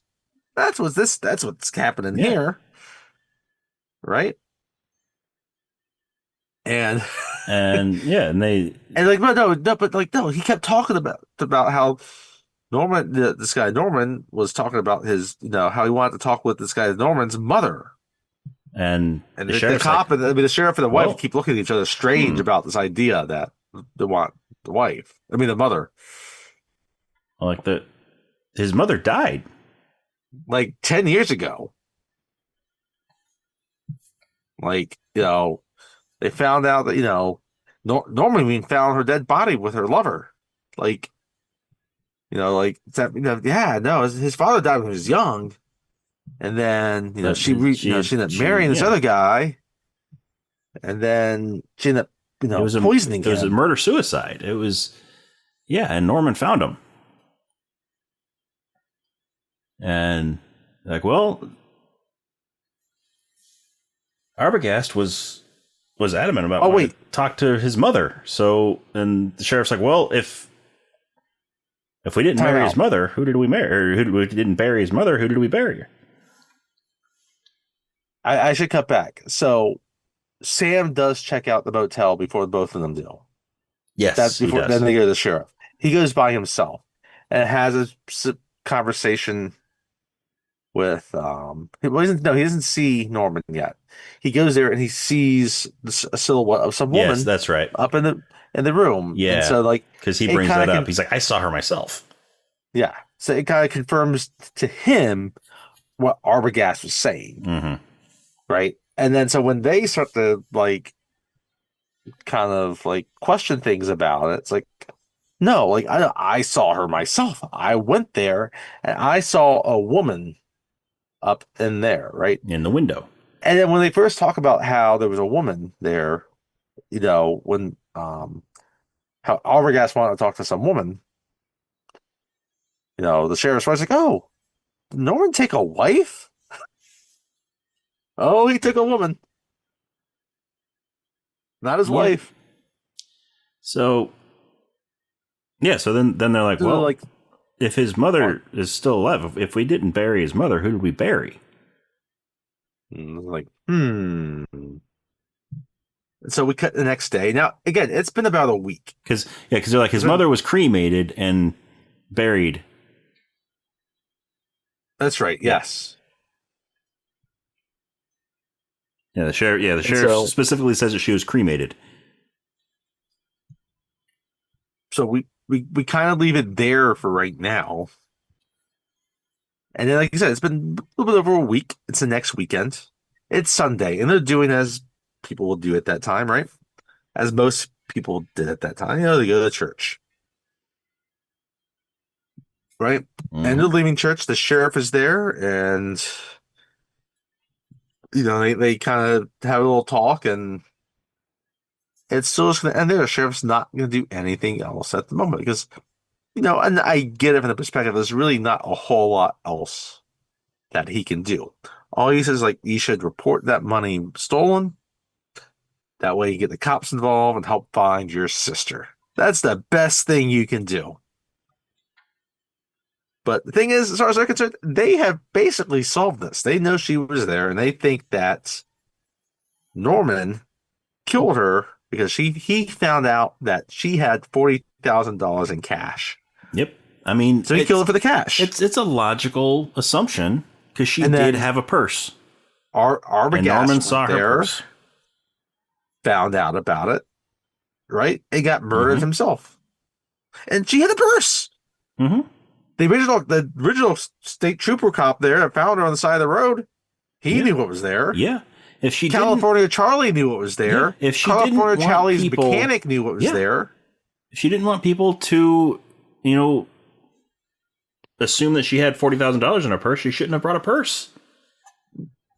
Right. She could put it in her pocket. Put it in her pocket. Put it in her suitcase. She had a suitcase. She had a suitcase, yes. She would have had a dress on. At that time, women's dresses and skirts did not have pockets. But she could have tucked it in her brassiere. She had a suitcase. She could have kept it in the brassiere. She could have put a fancy hat on and put it under the hat. Yeah. On top of her head. Yeah. But she had wrapped in a newspaper. Yes. She just carried around the newspaper like she was going to take a poop. Mm-hmm. Yeah. And she's going to go take a poop. That's why she has a newspaper. It's not cash in a newspaper. She just wants a poop. Yep. Because nobody carries a newspaper unless they're going to poop. It's the rules of the newspaper. I mean, obviously, because we saw a toilet flush earlier in this movie, Mm-hmm. right? Yep. So, I mean, yeah. She went to the bathroom earlier, right? Yep. California Charlie would have thought nothing if she would have brought the newspaper into the Yeah. bathroom. He's probably just been like, oh, she's going to be in there for a while. That morning coffee, it hits you, and it just. I guess I got plenty of time to get the paperwork ready for this car.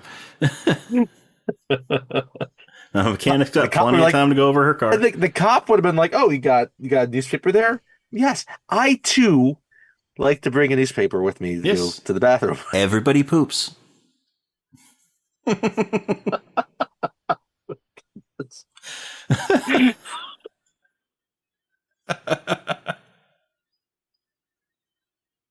Anyhow, but the two of them are not convinced. Still, they know what's up. So they decide, you know what, we're going to pose as a married couple. This is interesting, right? So now he's with her sister, and they're going to act like a married couple. Mm-hmm. Actually, like a married couple, not just the coital aspect of things.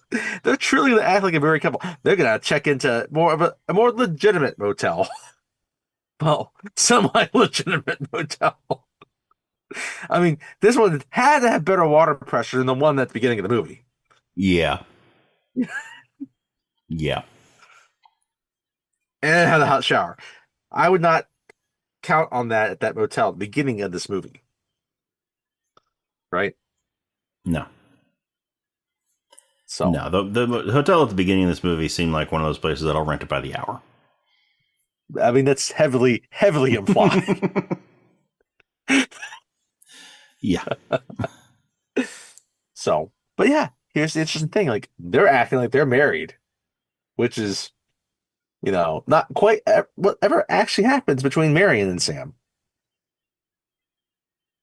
So, anyhow. So they get there, and, Norman's there. And, they're going to sign it. It's like, oh, yeah, we thought we were going to get down to this place by the end of the day, but I saw those clouds. It looks like a storm. We thought we'd pull early just to be safe. Right? So, okay, yeah, I'll give you cabin 10. Right? I got 12 cabins. I got 12 vacancies. You can have cabin 10. Right? And he's just going to sign them in. It's like, shouldn't I sign the ledger? So, oh, yeah, sure. It's like, I also need a receipt. Like, oh. So, yeah, this is technically a business trip. We're kind of combining pleasure with it, but it's really a business trip. And my boss really needs receipts. And is it all right if my wife goes and checks out the room while I'm here signing everything? It's like, okay. Yeah, that's fine. And you can tell he's starting to get a little bit nervous because, like, they seem kind of strange a little bit, maybe. Yeah. And it's like, yeah, it's okay. I'll grab your bags also. It's like, oh, we don't have any bags. It's like, oh, okay. It's like, oh, like, this is the only hotel I've been to in the country that does not require a deposit if you don't have any bags. So, okay, that'll be $10. Give him $10 cash, and right. And so, she starts looking around, but she tries cabin 1 first, and it's locked, right? And then they come out, and then it's like, okay, I'm going to show you a cabin, and right, and then he kind of looks at cabin 1 as they're walking down, and they recognize that he specifically looks at this cabin as they're walking down.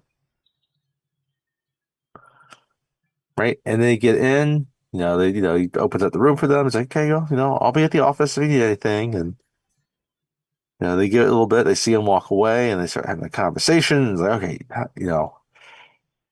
really let's just, check, we should really check out, I think he said she was in cabin 1 because he really looked at cabin 1. So they wait, and they realize he's not in the office. They get the key to cabin 1. They let themselves into cabin 1. And they're looking around. They don't see anything out of the ordinary. No. Until they go looking in the bathroom. And the first thing she sees right away, there is some paper that has filled it back up because, like, again, you're not supposed to flush paper. Well, Sam notices, oh, there's no shower curtain. That's right. Yes. It's like, that's odd. Why is there no shower curtain? There's shower curtain rings. Dell was here. I know those shower curtain rings. Yes. Dell Griffin sells those shower curtain rings. Those are the best in the business. He sold my sister some shower curtain rings that she wears as earrings.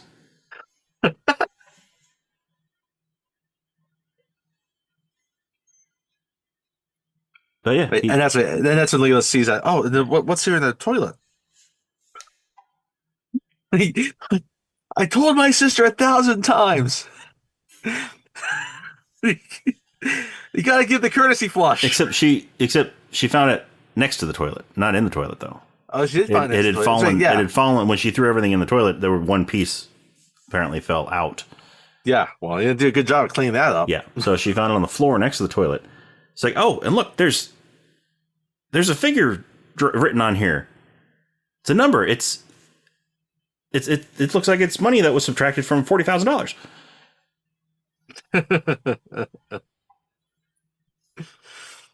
And she's like, well, that doesn't really prove anything. It just proves that she was here and she had the money. Mm-hmm. Doesn't prove anyone stole the money. It just proves that she was here. So, right? It's like, and it's like, I really need to talk with his mother. It's just like, I need to go up there to that house, that creepy ass house that's up there. It's like, okay, well, how about I stall Norman? Wow. You go up there, right? And if anything happens, you gotta make sure you scream for me, right? Well, before that though, before he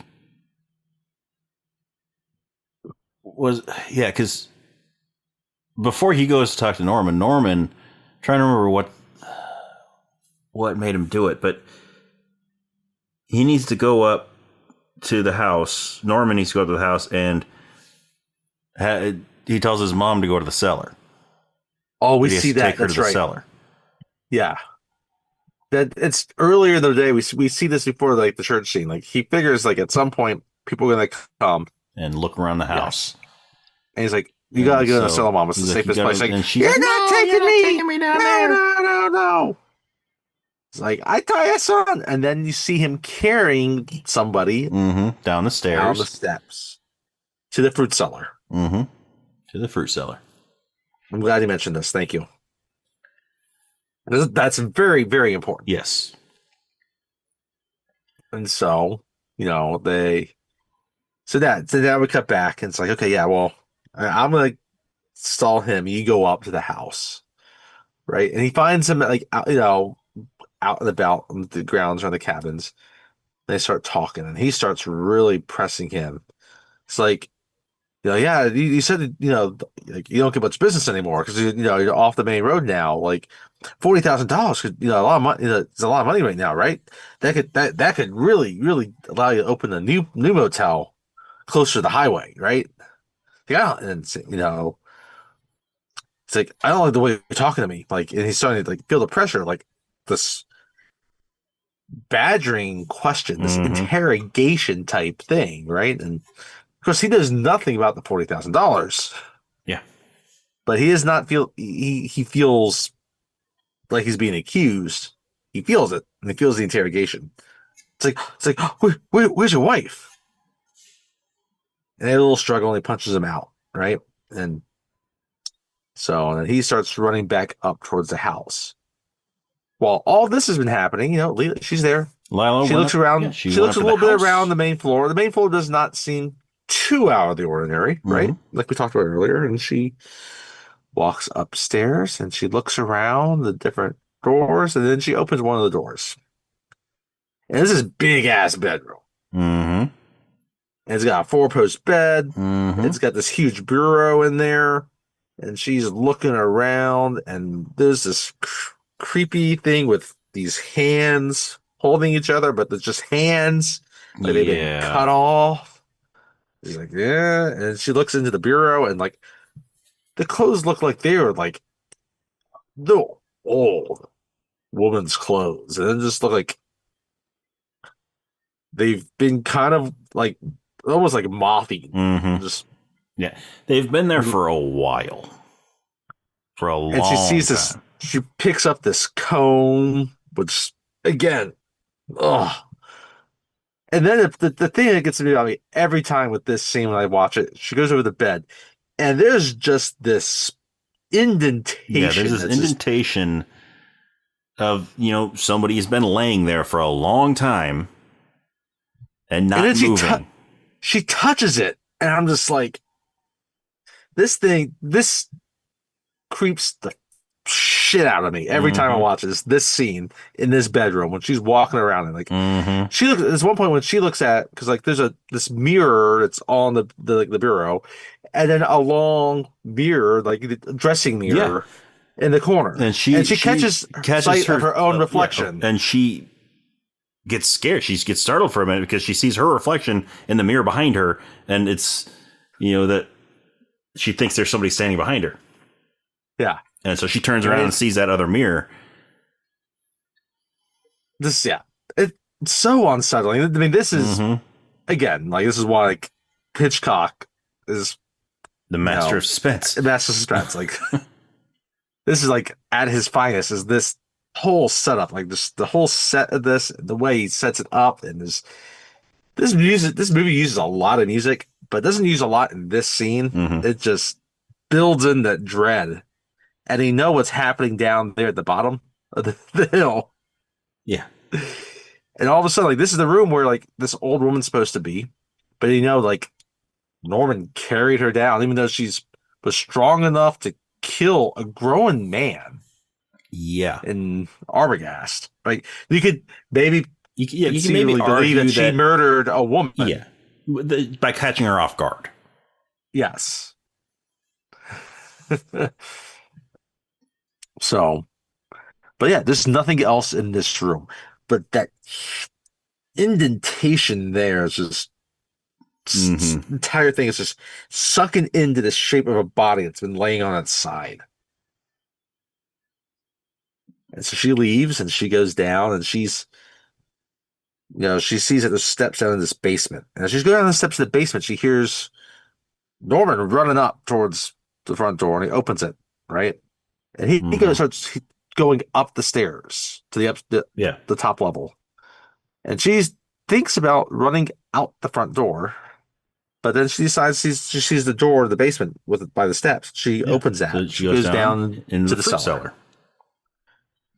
And then she looks around. There's this other door into this part of the cellar. She opens it, and there's a rocking chair. There's a rocking chair facing the corner. And she can see like there's this hair, this old woman's hair. It's gray, and it's like, oh, that's Mrs. Bates. This is Mrs. Bates. So she starts talking to her, and she walks up, and she turns the chair around. And what's sitting in the chair, Tony? Emaciated corpse. Yes. There is a desiccated corpse. Yes. It's just the hair and like it's just got an open mouth and it's just like it's the sunken eye holes. Mm-hmm. And she just screams like any rational person would do in this situation. Yeah. And as she's screaming, Norman comes up behind her. And it's not Norman dressed as Norman now. No. Norman comes walking through the door. He's got a wig. He's got a wig. He's got a robe. Dress. He's got like a dress on. He's got a robe over it, like a and he's got this huge smile on his face. And he looks like he's about to stab her. Mm-hmm. But from up behind Norman, Sam's recovered. Sam. And Sam takes Norman down before he can hurt Lila. That scene. I remember the first time I saw that scene, for me, the first time seeing this movie, like, I knew this scene in the shower. You knew that's going to happen. Mm-hmm. Right? That's revealed. But, like, this last part of it, like, I did not know about how it actually ended. Yeah. And that hits, and you see that bedroom. That bedroom's just so creepy. Mm-hmm. And then they go into this fruit cellar, which is also creepy. Creepy fruit cellar. And you see this dead body in a rocking chair. And they're like, that's been dead for a very long time. A long time. Like, I'd say probably about 10 years. Looks fairly mummified at this point. And then you see Norman Bates dressed like an old woman. Oh, it turns around and it focuses on it. Like, it sears the image of that dead body. Mm-hmm. It sears itself into you. Yeah. And then you see Norman Bates dressed as a woman, or his idea of a woman, right?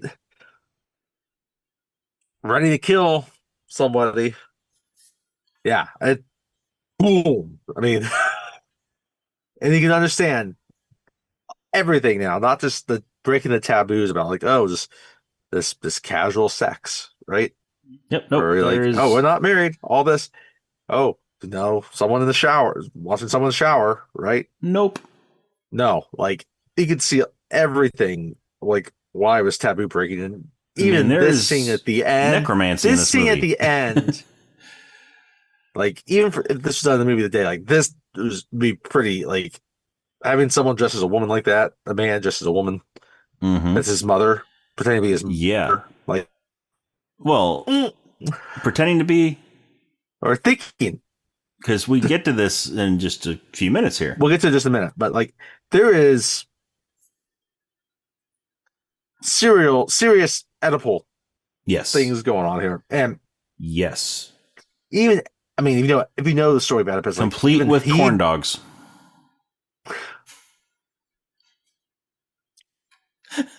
Corn dogs and ices. Yes, yes, but like even Oedipus, right? Like Oedipus is different, right? Because Oedipus, like he didn't even know that was his mother.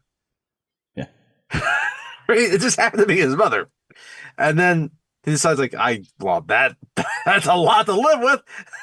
I'm gonna just gouge my eyes out. No, Norman's different. That's a whole other stuff to unravel. So after Sam takes Norman down, he doesn't kill him. He just takes him down.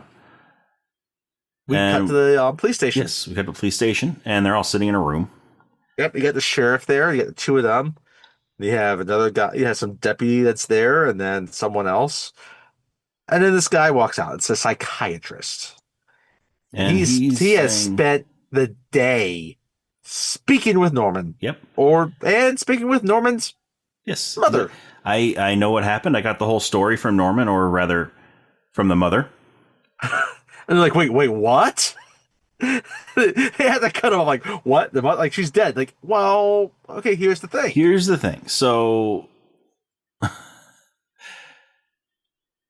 Norman, 10 years ago, Norman killed his mother and her lover. Like, growing up, she was always very strict about women that he was around.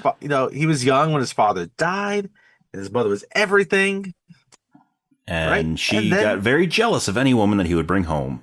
And then she took a lover.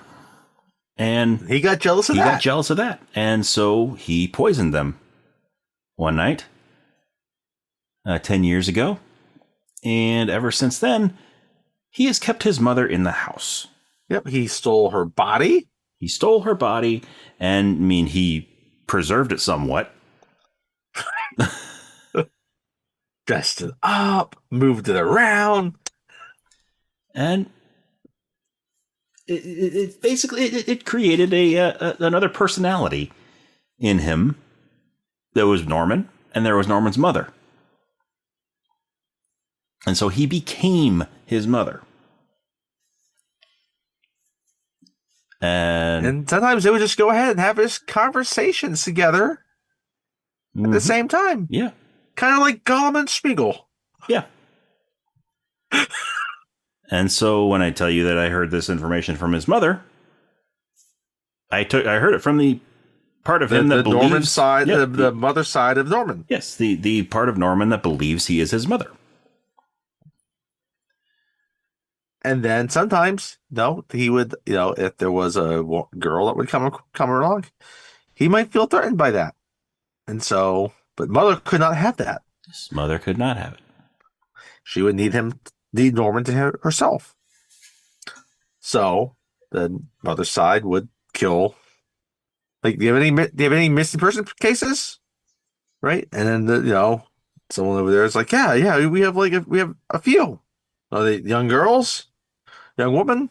Yeah. It's like, well, Norman probably killed them too. Well, Norman as his mother probably killed them too. And then so it's like, it's an interesting thing here. It's like, as they start talking about this, it's like, oh, well, like why dressed as a woman? And some guy's like, some deputy is like, oh, it's a transvestite. It's like, no, not exactly, because he thinks he's his mother. Yes, a transvestite is a man that dresses as a woman for pleasure. But he doesn't dress for pleasure. He just believes he's his mother, so he dresses as a woman. It's like, so he's like, there's that swamp that's behind the hotel. You drag that, you'll probably find, Marian's car and the private investigator's car and probably a few others. Right? And everyone's just, the sheriff and then, Leah and Sam and all listening, and they take it in stride the best that they can. Mm-hmm. And finally, well, what about the $40,000? Like, oh, he's not concerned about the money. He probably knows she even had any money. It's probably in the car at the bottom of that swamp. Yeah. It's like, this is not a crime. This is a crime of passion. This wasn't premeditated.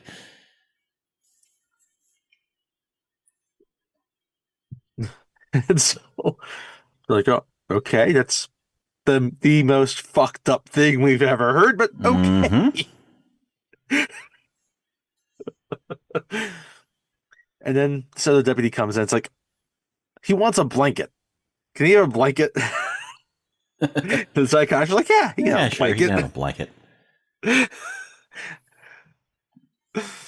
And then they're like, and then he was also like, well, and I don't know that we'll ever be able to get any information from Norman, because I think at this point the mother personality is taken over. Yeah, completely killed the Norman side. I think it's just the mother now. Like, the question is like, it's like, and one of them say like, oh yeah, it's probably this ploy to for trial. Like, no, this is like legitimate. Like, so. Because that deputy, he walks down the hallway, and then they open the little cell where Norman is, and he's just sitting in a chair. Yep, they give the blanket, and you hear this feminine, thank you. And it's just him. He's wrapped around, or she's wrapped around the blanket. Since now we're told this is the mother's side of Norman, mm-hmm. So we could say she, and, wrapped up and. There's a small smile, and now there's a little monologue from Norman's mother. Mm-hmm. It's like, I couldn't think this or that. I forget the exact. Yeah, I forget what the exact phrasing of everything was, but yeah, and as it's like, I had to protect my son. So I had to take the blame for everything. Yeah, it's kind of everything. The gist. And as she's saying, the camera's just zooming in on Norman's face. Yep, and this little fly just kind of lands. Mm-hmm. It's like, I gotta make them think that I can't do anything. Yeah, I'm not gonna swat this fly because I can't let them. They're gonna look at me and they're gonna be able to say she was so kind she couldn't even hurt a fly. Right? And then it continues to zoom in just a little bit more in the face. And Norman, he gets this small little smile on his face. And then he looks right into the camera and that smile gets bigger. and then you get this little camera trick smile that just staring kind of right shows into a slight little skull. It's this creepy smile, and we fade into black to end the movie.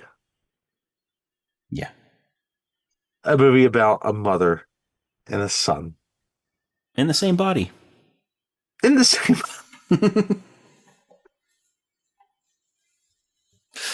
Yeah. That could be interpreted two ways. Yeah. So. Neither of which are very good. No.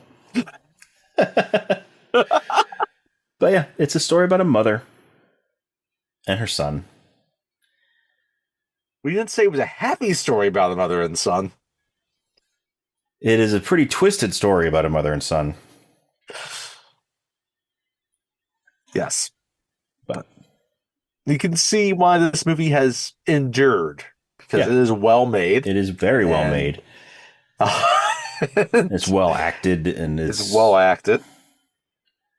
And there's a lot to digest with it. And yeah, there's unsettling stuff about this movie. This movie was made in 1960. There's unsettling stuff still about this movie. Mm-hmm. Yeah. And you can see why this influenced so many other movies or TV shows and other things. Yeah. So it's yeah, I would catch it again. Again, it's not a movie it's a movie you respect the hell out of. Mm-hmm. Because it's so unsettling. It's not a movie you want to watch often. No. But it's fun, you know. It's worth, you know, probably seeing a couple of times so you catch things that you might not have seen before. I always catch things when I ever rewatch this. And again, this is probably my 5th or 6th time watching it. And again, like I do kind of want, I'll be honest, I want to show Charles this, and I would not show it now. I'd probably wait a couple years until he's in like high school age to show it. Yeah. Because like, again, this is pre-ratings. I mean, like it's an R-type movie. Yes, easily. Because of the violence and the subject that's going on in it, but also the dead corpse in the rocking chair that it lingers on. The desiccated old lady corpse. Which is then preceded by the dude that is dressing up as his mother, which is that corpse. Yeah. Trying to kill somebody else. Yeah. Yeah. But I would be interested, just, you know, I kind of want to watch this with someone that is a bit free of knowing about the shower scene. Knowing about the impact that this movie has had in cinema. This can kind of be as spoiled, kind of as fresh as perspective into this, and just watch it and then like not expecting some of these twists that happen that, again, I think for most people that going into this, like this is your first time watching, but you knew Janet Leigh dies in this movie. Yeah. Right? I mean, that's like the major part of this movie that's shown everywhere is that scream in the shower. It's so famous. Yeah. So anyway, yeah. And again, like there's a lot to pick through it. Is it famous or is it infamous? Oh, Guapo shows up next to the Bates Motel. I'm gonna prune these hedges.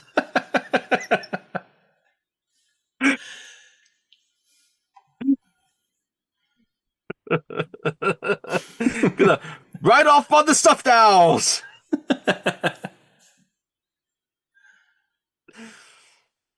But yeah, there's a lot to go over this movie because there's little details here and there, and yeah, it's really, really well done. It's just again, it's an unsettling movie. So it's not the type of movie that you want to watch often. A lot of these movies that were made that long ago, that were made decades and decades ago, right? Made like these 40s, 50s, 60s, even some early 70s movies, they're like this. You watch them today and it's kind of laughable how, Yes. they were considered horror back in the day. Yeah, this is. But this is unsettling now. This movie's still creepy now. And he got it. I mean, Hitchcock's a great director. So hats off to him. Anthony Perkins.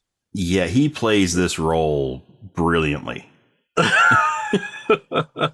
And unfortunately for him, like he plays it so well, he got typecast into this. Like, and it works for like he did a lot of like because he was youngish, so he was kind of in so that heartthrob type of mode when he was cast into this movie, right? Which is again, and most of those movies that he was kind of the heartthrob in, like, are kind of forgotten movies. Not this. Nope. Right? This, when you hear the name Anthony Perkins, this is the first movie that typically pops in your head. Yes. Mm-hmm. Yeah. 99% of people, when you hear the name Anthony Perkins, this movie pops in your head. This is the one. Any of his others. And I think he made his peace with that. This is how he was going to be remembered, and Janet Leigh made her peace with that she would be remembered for being murdered in a shower. Mm-hmm. Right. But would her daughter have gone on to be a Scream Queen if her mother wasn't the original Scream Queen? That's the next thing I want to get to, because, like, typically we wrap things up a little bit quicker on the end. I think this is a good one to kind of talk about the impact of the end of it. As you're talking about, like, the 40s, 50s, 60s, you kind of had a lot of movies that, like you're saying, like, yeah, okay, it's kind of laughable, but like this had an impact. And it's funny, like, I don't think, as popular as this movie was, that the full impact didn't hit right away. But then when you start to look, as you get into the 70s, you start to feel these things. So, for example, Texas Chainsaw Massacre, right? Mm-hmm. And you get this setup, right? So it's not just one person. You get a group of friends. They just happen to, they stop someplace off the road, and they get terrorized, right? It's a similar thing. Janet Leigh stops off at the side of the road, right? And she gets murdered, right? Then you have the simplicity of the setup. Like, Psycho has a very simple setup, right? Again, like, she's stealing this money, and it sets up all the suspense about her and the money for her to just be casually murdered halfway through the movie in a motel, right? Yeah. But then Halloween, like, becomes one of the first slasher movies, and this is 1970. That's 1977, right? And when you look at Halloween compared to, like, the Friday the 13th movies or the Halloween sequels or most of the Friday the 13th movies, it's effectively simple, right? It's just this teenage girl enjoying her Friday night or Halloween night, follows her friends a little bit, and then there's just this dude casually stalking them. Mm-hmm. Right? Like, the first Halloween is, like, again, it's effectively simple and terrifying. Yeah. Right? Yeah. But you see the setup of it with this movie right here. And if you go back to the trope, right, that Scream sends up, right? And you see it, talked about, especially with Friday the 13th, about the sex, right? It's talking about, one of the rules is, have to be a virgin, right? And Friday the 13th, right? Like the original one, like the whole thing that gets set up is like Freddy drowns because all these teenage counselors were too horny to watch this young boy in the pond. Yeah. Right? In the lake. But then that really fully goes back here to Psycho, where Janet Leigh is in this relationship with this guy, Sam. Mm-hmm. Right? And she wants to get married, but they're just having casual relations. They're having casual coitus. right? And then she decides, I'm going to embezzle $40,000. And that's what sets her forth to the Bates Motel. Yep. So you see these breadcrumbs all along the way that follow after it. And yeah, it's you can't have so much of movies of the um especially going post 1970 without Psycho. And how much it's just ingrained in everything else. And so I think it's appropriate we finally have covered it. Yeah, I do too. And we did it for Mother's Day. Yes, did it for Mother's Day. We thought that would be, kind of funny to do this one for Mother's Day. Mm-hmm. Yep. It's not the usual nice, loving mother, son, or daughter, mother relationship. No, it's a It's twisted, twisted. extremely unhealthy relationship between a mother and son. Yeah. And again, it's funny. Like, there's plenty of other movies that have twisted mother-son relationships, like the Manchurian Candidate,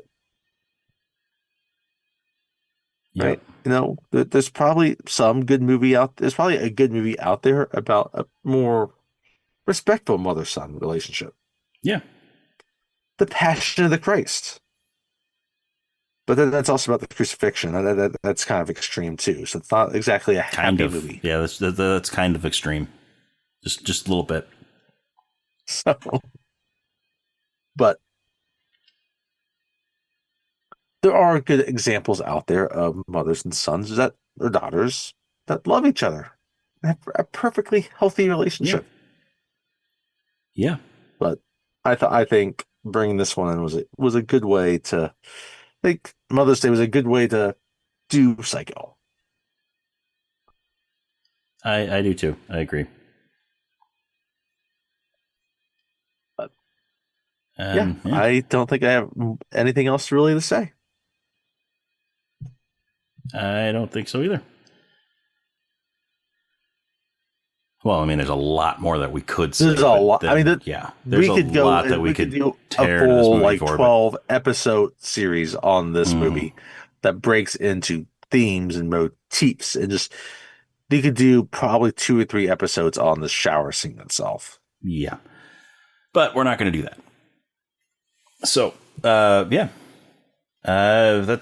all we have to say on this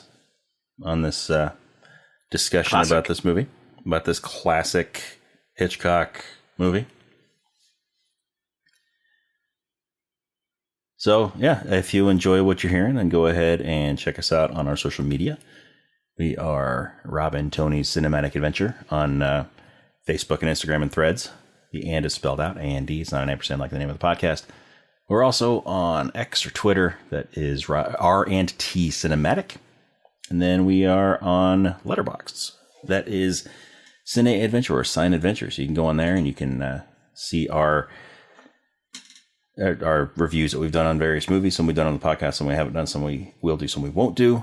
But yeah, once again, that is Cine Adventure or Sign Adventure, CINE Adventure. And you can also send us an email at robandtonycinematicadventure@gmail.com. Once again, the ampersand is left out. It is spelled out A-N-D. It is not an ampersand like the name of the podcast. But shoot us an email. Let us know what you thought of Psycho. Should we do more Hitchcock? What are your thoughts? Do you love this movie? Do you hate this movie? Is it your favorite movie? It very well could be somebody's favorite movie. It could very easily be somebody's favorite movie. But we want to hear from you. So go to our social media, give us a like and follow, go to your favorite podcast app wherever you're listening to us. Hit that subscribe button. Give us a good rating, a good review. That's how we move up in the rankings and in the recommendations and the search, all that stuff. And yeah, so next time we are going to be completing something that we started a long time ago. It has been a long time now. Too long ago. Let's see, when was it? It's been over a year. Yeah. It was, let's see.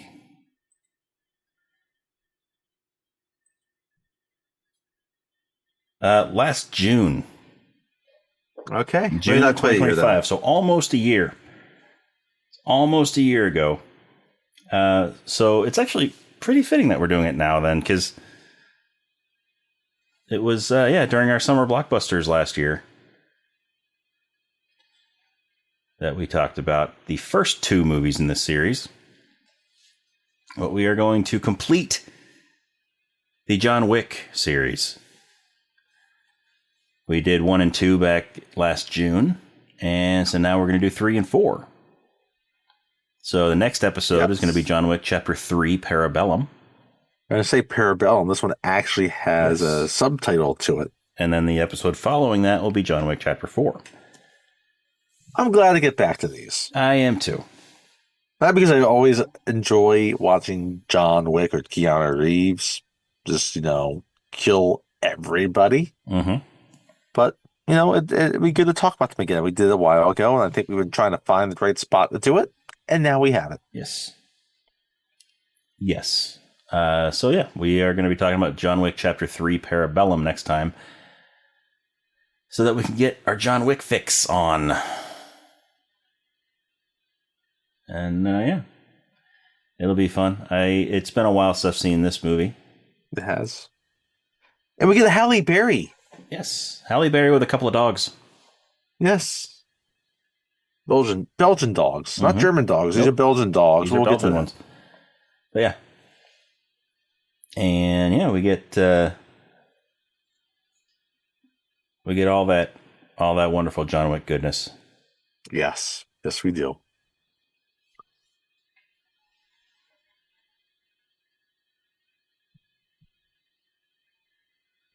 And we get some more Keanu Reeves, Lawrence Fishburne interactions. Can't get enough of the two of them together. Mm-hmm. So, and we get Ian McShane being Ian McShane. Yeah, Ian McShane's so great. Anything he's in, I'm there. Yeah. Anyway, join us next time for John Wick Chapter 3 Parabellum.